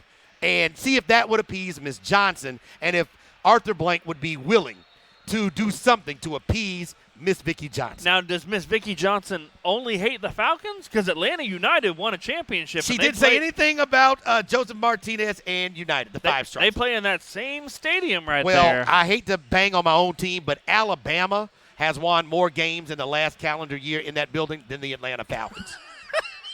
That's where we Fair are point. Wow. as a fan base who Well, loves our team. Did you see the CBS 46 sports reporter? Emily? Emily. Ooh, goodness. Of the two teams who play in this building, only one knows how to win here. Oh, my Oh, goodness. man. That was a shot. You want to see a product. I'm going to tell folks about the Atlanta Gladiators. They are on the road. They'll be back home November 3rd. That is a great place to take a family, great venue, the best parking in this universe because it's free, and you get to see a great partner with the 680 The Fan family and the Sports X family, the Atlanta Gladiators. You want to go see a good time, go see the Gladiators. They'll be home next week, November 3rd, and they will be able to provide you with some fantastic entertainment. and they didn't bulldoze a church to build infinite. There are no arena. curses. Okay. No churches And- were cut down for the Gladiators to be out there and skate because hockey lives in Atlanta. Well, I'll tell you this much. To quote Derek Sutton from the movie Youngblood, played by Patrick Swayze, Right. thank God there's still a sport left for middle-sized white boys. Hey, you got to go. I don't see colors in it. I don't know what It's you're about talking players. about. And they play in Gwinnett County, the I don't most know. diverse county in all I of don't know what America. you're talking about. What do you either. say? You never seen Youngblood? No. That's a good movie. or color. great- I don't see either one. You never seen Youngblood? Don't tell me that. Tell me you don't put. I don't like when people say that. That bothers me, Brian Hoyt. When you say you don't see color, how did you get here? Did you run some stop signs and some red lights? Don't tell me that. I see shades, home team. I see shades. When we get back, A lot of shade being thrown around here. they are. When we get back, there are some elimination games coming up. There's one going on right now. Yep. We'll get to those a little bit later. And we have to ask the question, are kids today going to miss out on many things a lot of us got away with? We'll get to that. I'm Home Team, Brian Hoyt, Mark Zeno. This is College Game Day live from Sports and Social here in the Battery, Atlanta on the Fan, 680, 93.7 FM.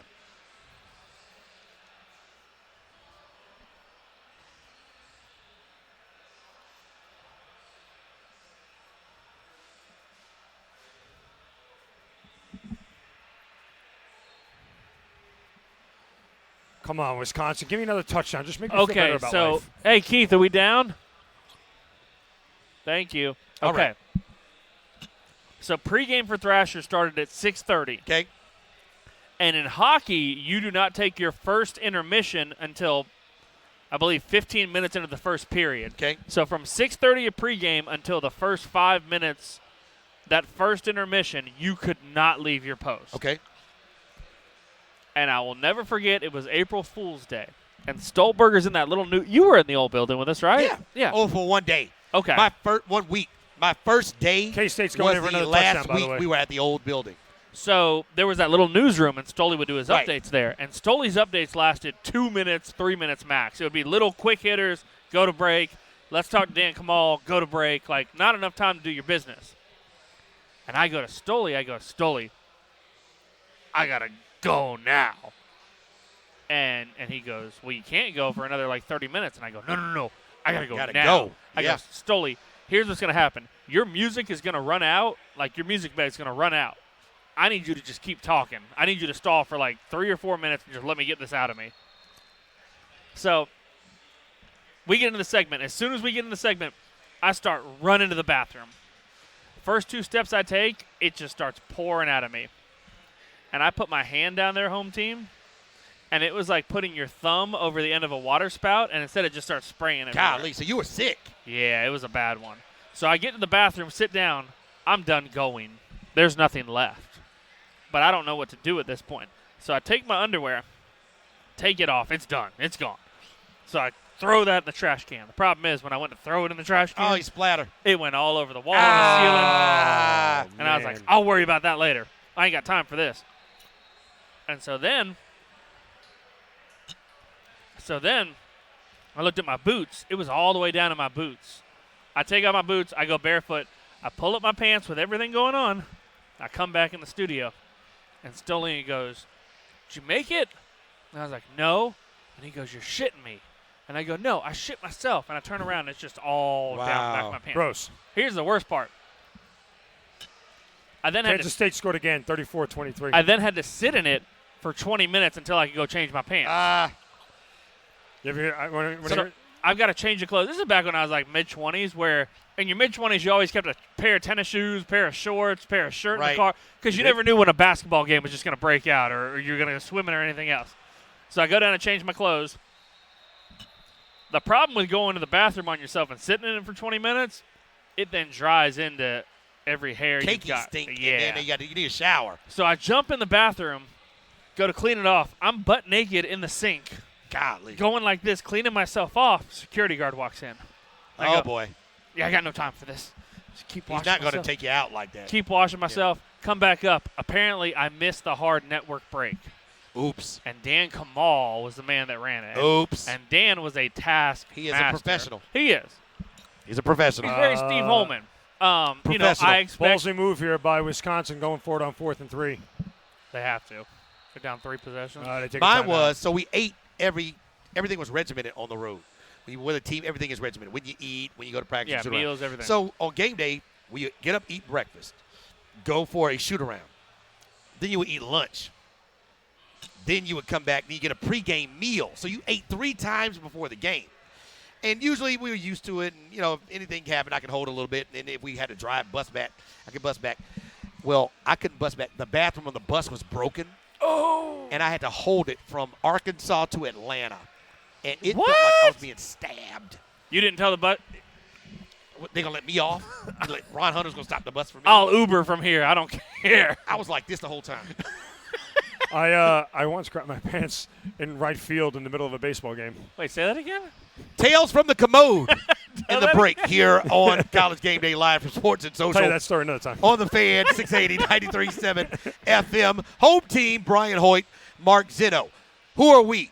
Mark Zinno and home team. Mark Zinno is a man who hosts the show on the Sports X, 3 to 6, Monday through Friday, 106.3, 103.7 FM, A to Z. I am home team. I have the privilege to work with Joe Hamilton, 9 to noon, Monday through Friday on the Home Team and Hamilton Show, 106.3, 103.7 FM. Brian Hoyt is a man about town and a man about 680 The Fan every day, Monday through Friday on the Fan, 680, 93.7 FM.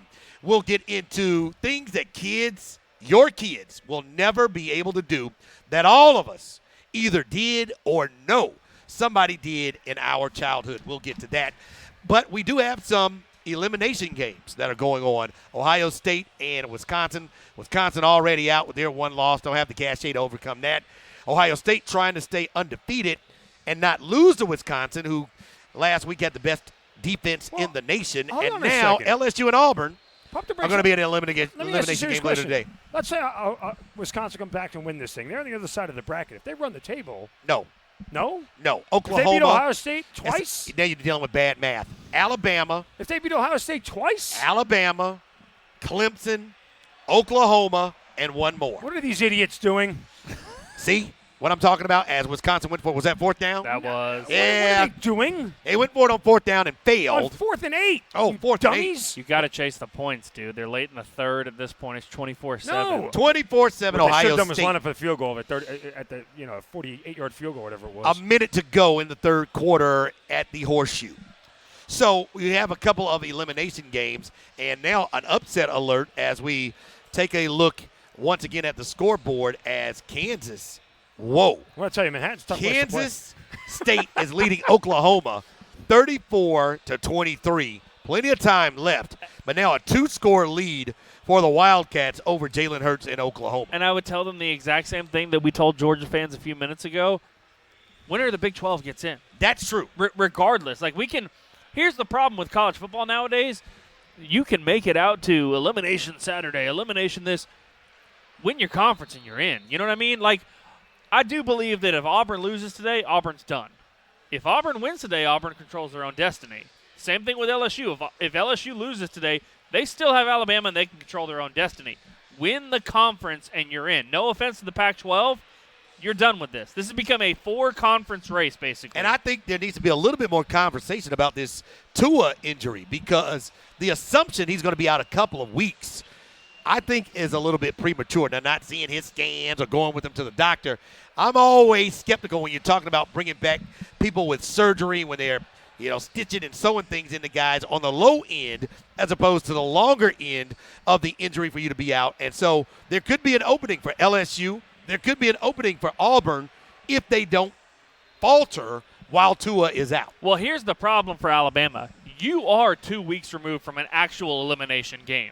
You are 2 weeks removed from playing against LSU in Tuscaloosa, but if you lose that game, your season is officially done. And that's the weirdest thing for an Alabama fan to hear at this point, but you've got 3 other conference champions that will be in, and you wouldn't even play for an SEC championship. There is no way to backdoor your way into this playoff if you lose that game. And Tua's injury plays a huge role in that. I would say if LSU loses this game, they have the best chance of any team. There's an argument, a one-loss LSU versus a one-loss Big 12 champ or a one-loss no. What you're saying is a one-loss Alabama that doesn't play for a conference championship like we saw 2 years ago. Oh, they already have cachet. Hold on. They have cachet.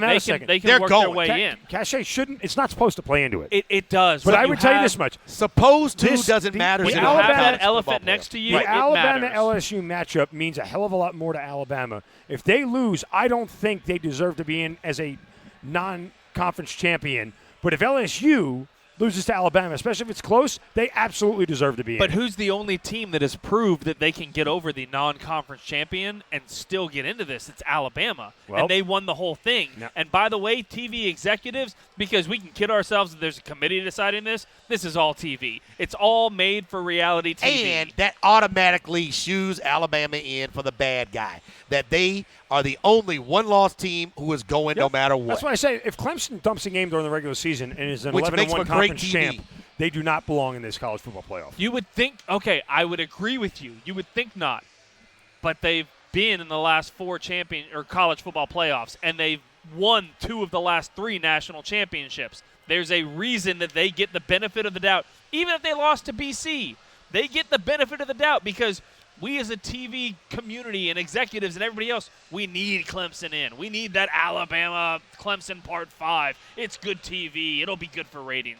That's the problem with college football right now. I think it's when it's supposed to be, that all the games are magnified, which makes college football unique. And now we're past all of the the soft games and the soft part of the schedule, they all matter now. And so by the end of the day, we're going to start to get down to the nitty-gritty of some stuff. And if Oklahoma doesn't come back, they have a little bit of a buffer because if they go on and they win their championship game, I think they'll still be there at the end. I've been completely against the idea of ever expanding this past 4 teams. I'm so but against if it. if you want to talk about drama, if you want to talk about good for sports talk radio, you can't manufacture but drama. if you want to talk about good for sports talk radio and everything else, there's nothing like discussing whose resume is better than the other resume. Because, like we just spoke of, it literally comes down to win your conference championship and you're in. What's wrong with that? And there's And nothing what would be wrong with that? Nothing. But there's greedy people out there that want to see this go to 8 or want to see this go to 10.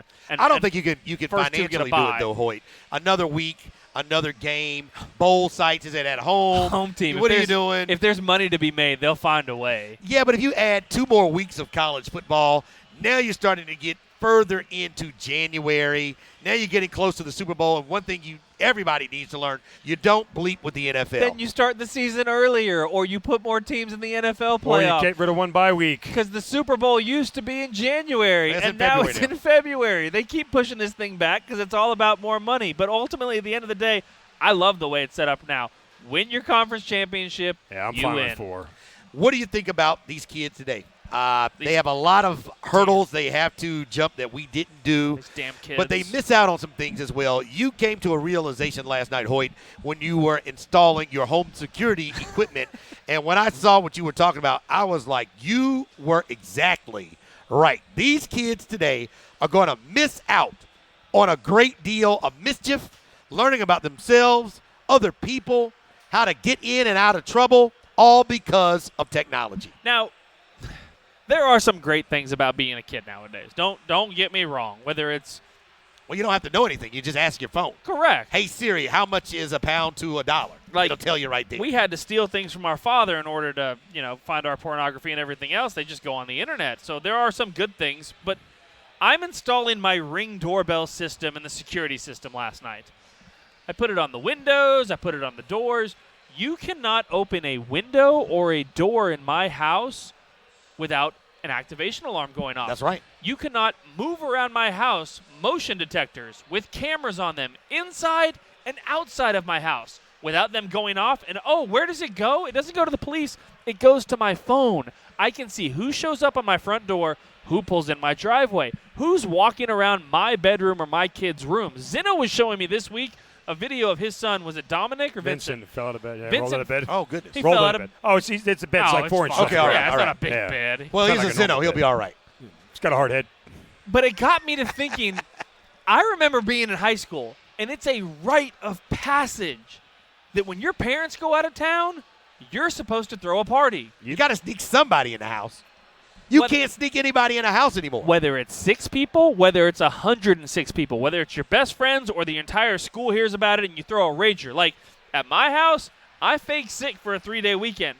My parents went to my stepsister's wedding. I missed my stepsister's wedding in order to throw a party, and we got away with The it. College Football Hall of Famer, Joe Hamilton, he's got at his home where you can talk back and forth because he's got young children. So if he's not there, he has to step out. He can have conversation back and forth. So if you're out of town and the party is going on, you could dip in as a parent and hear that there are people that are not supposed to be there, as well as see that there are people that's supposed to be on your property. And that's ridiculous. Like my parents had a rule growing up: no people in the house, no friends in the house. They all have those. Until we're home. And that was just on a weekday, on a school day. And so we'd have everybody in the house, and we'd be playing. You hear that garage door opener go off, and you had about 15 to 20 seconds before their first step came into the house. So everybody had to get out when we heard that, and everybody knew what to do, and you'd see kids running through the backyard. And there is a generation of children that will grow up without being able to hook up with other people. Like some of my greatest hookups were at parties. No parties, no sneaking out, no sneaking friends or girls in the house. They'll never be able to do No it. sneaking booze, period. No alcohol. No, being- nothing. Like, Good. like to some extent, whether you want to turn a blind eye to this or not, as a parent, you got to let kids be kids, and now we're taking away their ability to just be children. Now, will the kids overcome the technology? You remember the movie Speed? I hope so. Where they had to keep the bus at 55 miles an hour, and finally they tapped into the video feed and looped the video. Do you think there'll be a smart kid that can loop some video of him doing homework or Yes. sleeping? Absolutely. while a party is going on. Absolutely, he will hack into his own parents' ring system. Well, ultimately, the children are smarter with this technology than the parents are. Like, Well, there's- you just pay for it. You don't know how it works. exactly. There's a reason our parents' VCR was blinking 12, and we had to come over and tell Dad what to do. I feel bad for this generation, and you've got to find a way to still be a kid, and technology is trying to take that away from children at this point. 404-231-1680, the number to get in. College Game Day Live from Sports and Social here in the Battery, Atlanta. Mark Zeno, Brian Hoyt, home team Brandon Leak. We're here until 3 o'clock. Zeno, you brought up an interesting point of conversation, and it Never had to do happens, with but I get Kirby, lucky now and then. Kirby Smart. No, you do it, and let me just give you some more credit. What you do is the hardest thing to do in our business. Solo show? Do a show by yourself. I can't It's one thing if you imagine. do it for 30 minutes or an hour. 3-hour show, afternoon drive in a top 10 market by yourself. That takes talent. I need to get that out there so people thank know. you. That's very. I'm just telling you. humbled by your appreciation. I'm just telling it like I see it. You have to do this every day, Monday through Friday on the Sports X. But you brought up something that I thought Helps was when you have a good producer, though. good topic. Don't do that. I've been a producer. Hoyt's been a producer. Let me tell you, don't bang on your producer. Okay? Have a conversation with them off the air. Everybody can throw the producer under the bus on the air. Talk to him off the air. That's my opinion. But you brought up something about Kirby Smart and how it relates to what he didn't get and how that might hurt him in getting other things. With tight end Eric Gilbert, number one tight end in the nation, playing right here in Marietta, deciding to go to LSU and not to the University of Georgia. You're saying this is not some small blip on the radar. This could be a marker in a changing of the guard for Kirby Smart as far as actually winning recruiting throughout the college football world. Well, as much as it is about recruiting, I mean, look, Kirby's still going to get great athletes. There's no doubt about that. This is about putting yourself over the top. I mean, he chose LSU because this kid is watching a new system that Joe Brady from the Saints installed at LSU offensively, and Joe Burrow, all of a sudden, a guy who looked like an average quarterback last year, is ascending to near the top of the Heisman voting this year because he's throwing for 300 and 400 yards a game on the regular. He's going to that offense because his skill set is going to be completely exploited there as a guy who's faster than every linebacker and bigger than every safety. All they got to do is throw him the ball 8-10 times a game, and this kid's going to find himself in the NFL in 3 years. And he knows it. He didn't choose to go to Georgia and play with Kirby Smart because Isaac Nada's stats don't get you in the NFL. Right. They don't even get you drafted. And by the way, that was a 5-star and the number one tight end coming out of IMG at the time. He was the Gilbert at the time 4 years ago. And the coming few out. times they threw it to him, you could see why. He was athletic, and he would have been a problem, but this offense wasn't centered around him, or he wasn't a big part of the explosive plays at the time. So when a kid like this who decides to leave his home state for not really a rival, but still an SEC, I conference get it. foe, to me, and when I look around at what everybody in college who is successful is doing, particularly the teams that gave a team like Alabama fits, Deshaun Watson and Clemson, then it's Trevor Lawrence. You see the last two Heisman winners coming out of Oklahoma in Baker Mayfield and Kyler Murray. You know, this spread offense really accentuates a lot of these young kids' talent. And the fact that Kirby Smart and the fact that Georgia is still running this pro-style offense. Look, I'm not going to say it's boring. I'm not going to say it's vanilla. It's effective when it's done really well. It is boring. And it works. It is vanilla. It's not boring. It's just it's different. It's boring to have boring 43 compared- points at the start of the fourth quarter, and the other team can't win. It is boring, but it's a win. She's not attractive. She's just different. Yes, you know, I mean, it's her skill set's different. She does different things for you. There's an idea, though, that Georgia's not going – you're not going to get every amazing number 1 5-star at every single position. The position Georgia's going to get 5 stars at right now is with Sam Pittman and this offensive line. They're going to get it with Del McGee and the running backs. You're going to build around what you build. What are you guys looking at?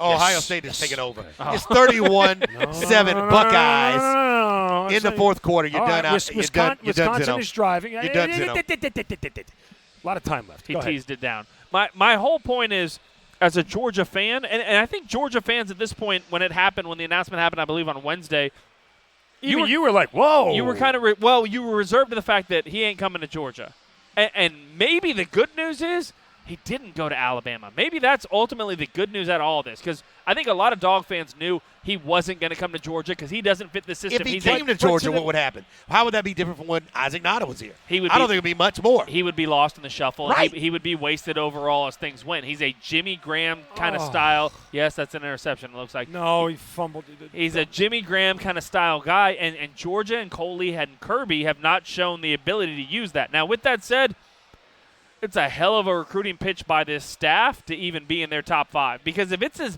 bad to be a tight end at Georgia as you explain it is, the fact that we're even in the top 5 in the discussion with this kid, that's good enough for me at this point. 404-231-1680, the number to get in on College Game Day with home team Brian Hoyt and Mark Zinn. I want to remind you, we are going to give away a fantastic prize at the end of this football season. All year long, you can register for a chance to win a conference championship game day experience. What is that? You get pregame at Sports and Social here in the Battery, Atlanta. You get transportation to the tailgate party hosted by 680 The Fan. Love it. And you get, listen to this, Hoyt, not one, but 2 tickets. That's a pair, right? Uh-huh. A pair of championship game tickets to the game that's going to be played in the Bins December 7th. That stadium where they bulldozed the churches? Yes, they took down 2 churches, and Miss Johnson is still upset about that.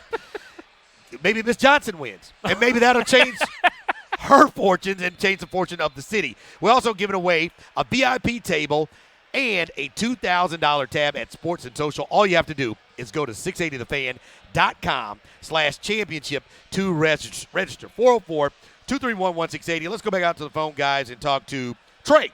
Trey, thank you for calling us here on The Fan, 680-93.7 FM. What up, Trey? Zeno's kind of pissing me off, but we're good.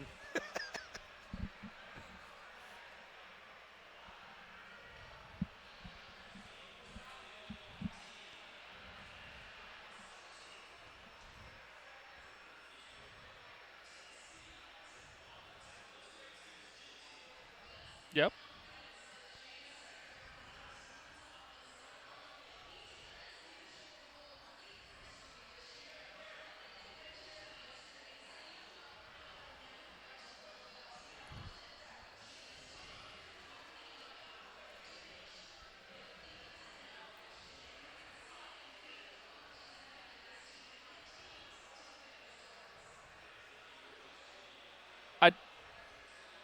Hang with me, Trey.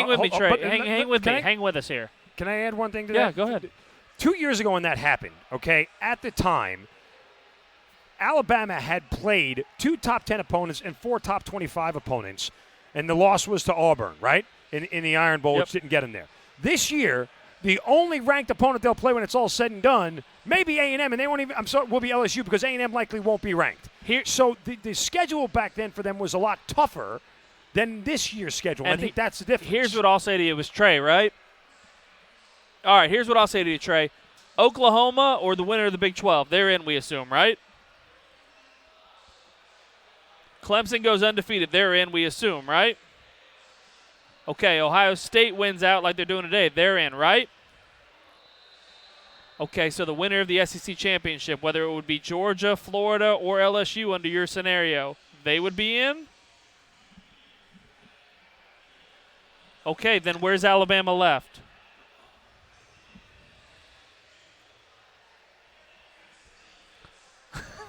I'm not saying you're wrong. Wait, I did say you were wrong.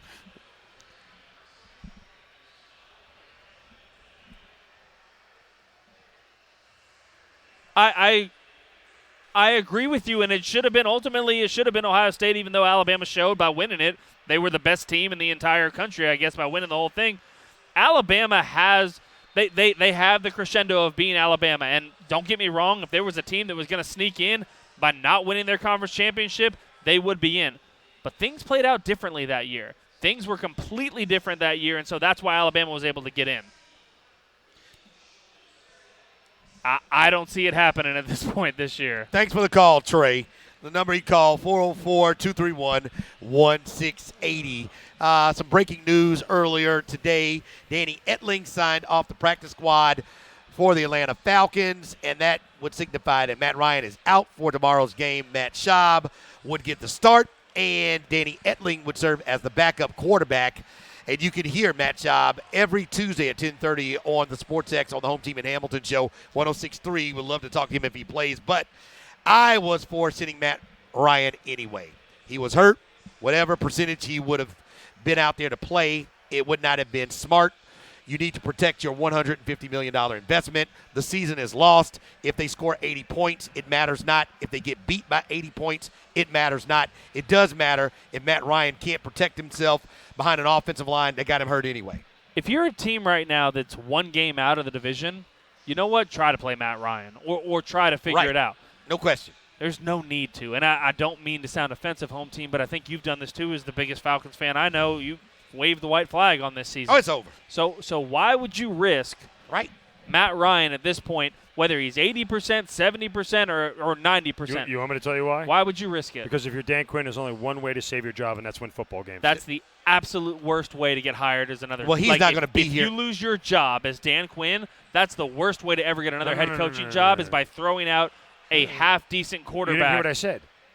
The only way for Dan Quinn to save his job is to run off 5-6 wins to make it look like he can turn the ship around. The only way to do that is to play your best players and win games. I don't think that's going to help the talent evaluation.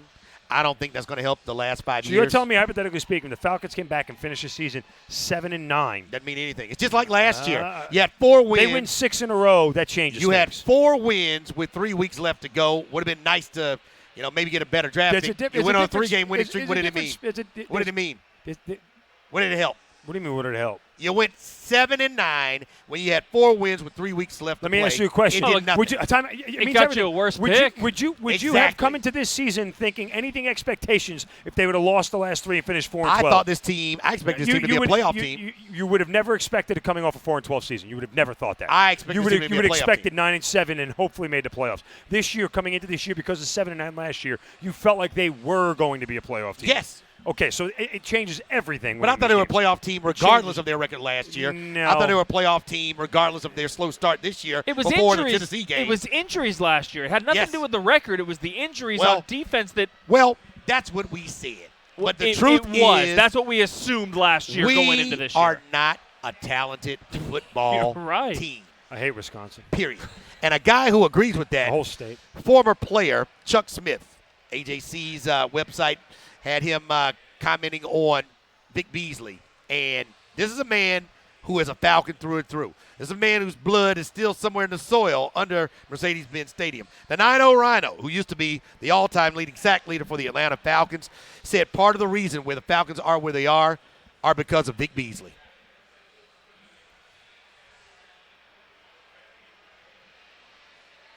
Oh.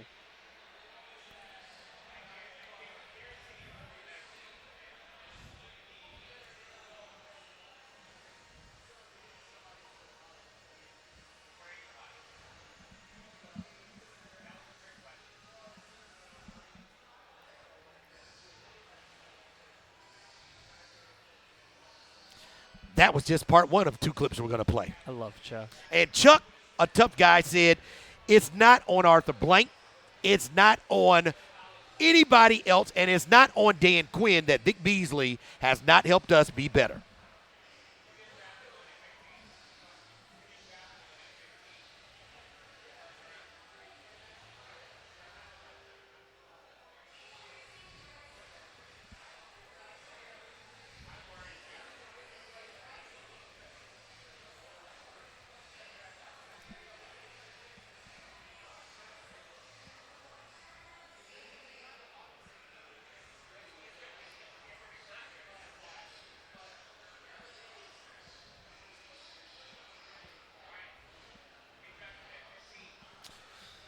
There it is. And there it is. I would – it's a little bit of a stretch to blame Vic Beasley for this season. Oh, no. 5 sacks.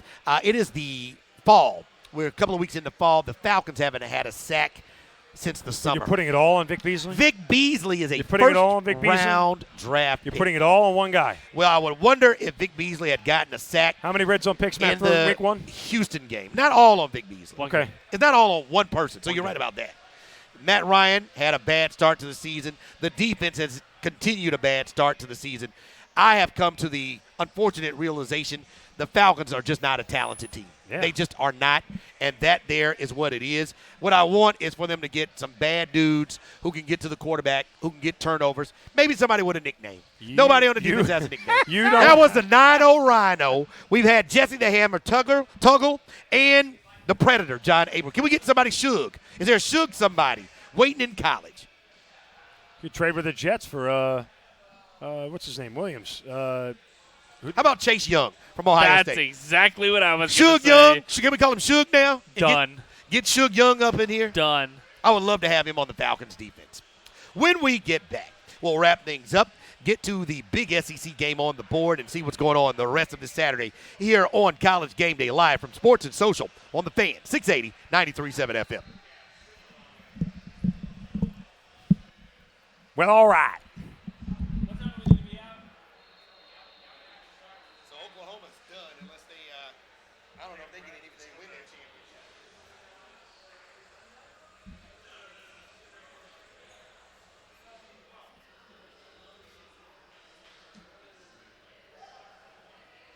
I should have known when Kincaid was on Wisconsin was going to fail.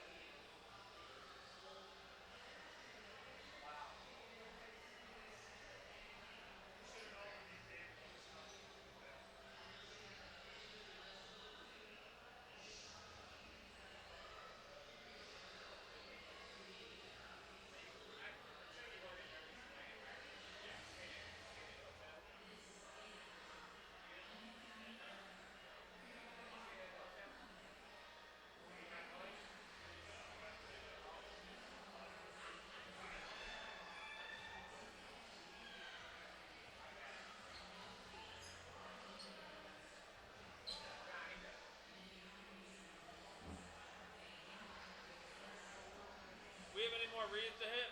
I'm done. Hey, Keith, what time you need us out at?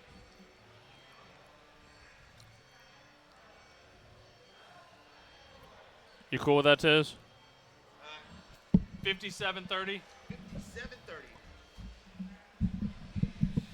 I'll be out at 57:30. Just hit the music a minute before.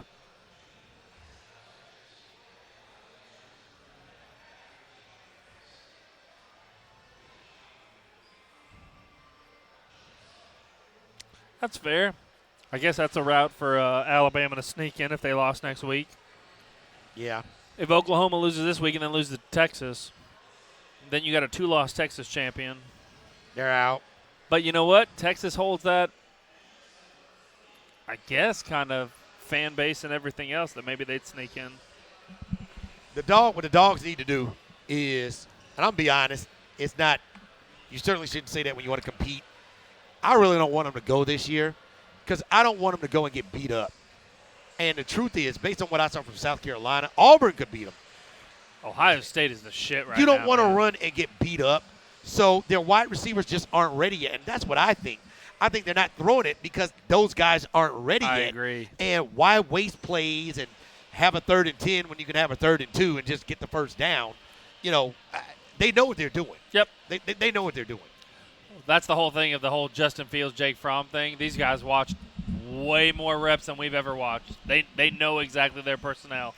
Kirby knows he doesn't have it at wide receiver. He knew he didn't have it with Justin Fields last year. He knew he had it with Jake Fromm. That's the end of the story.